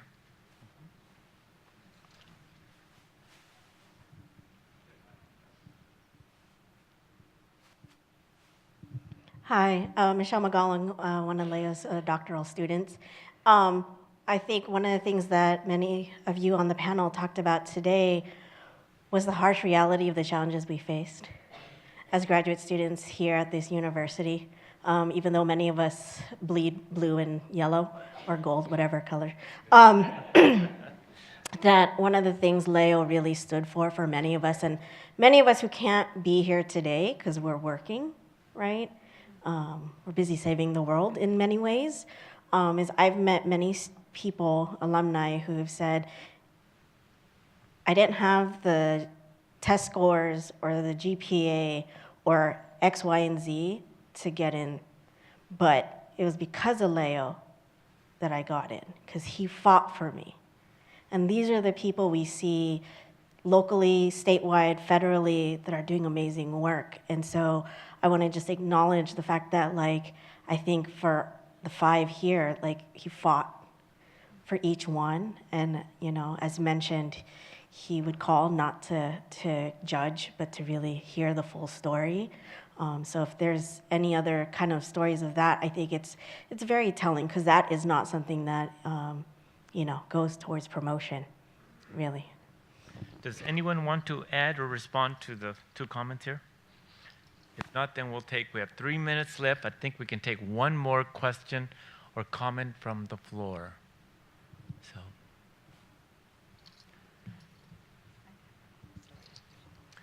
I think with that, I don't see anyone else, and so yes, Ed? You know, I suppose we have a list, so just, I'll be writing, or, you know, to all of you about doing a campaign for getting a promotion for Leo. Great, thank you. Thank you. Allow me then to thank again each of the members on this panel, and I really appreciate the comments that were made. Us 5 here are just one small element of a growing army of academics and activists and scholars and community leaders that will build from the lessons of this one extraordinary person. And so to Evelise and the family, you've heard so much today, and this isn't about sorrow, and this isn't about grief. This is really about re-energizing us and recommitting ourselves to what we used to call a movement. But it is a movement, and Leo is just one of the many soldiers that has prodded us to stay involved, make a difference, and prepare to educate the next generation that will take over California and will take over this country. And that is our duty, and Leo would be very happy about that. Thank you very much, folks, and I think Graciela or somebody might wind this up for us. Thank you, folks.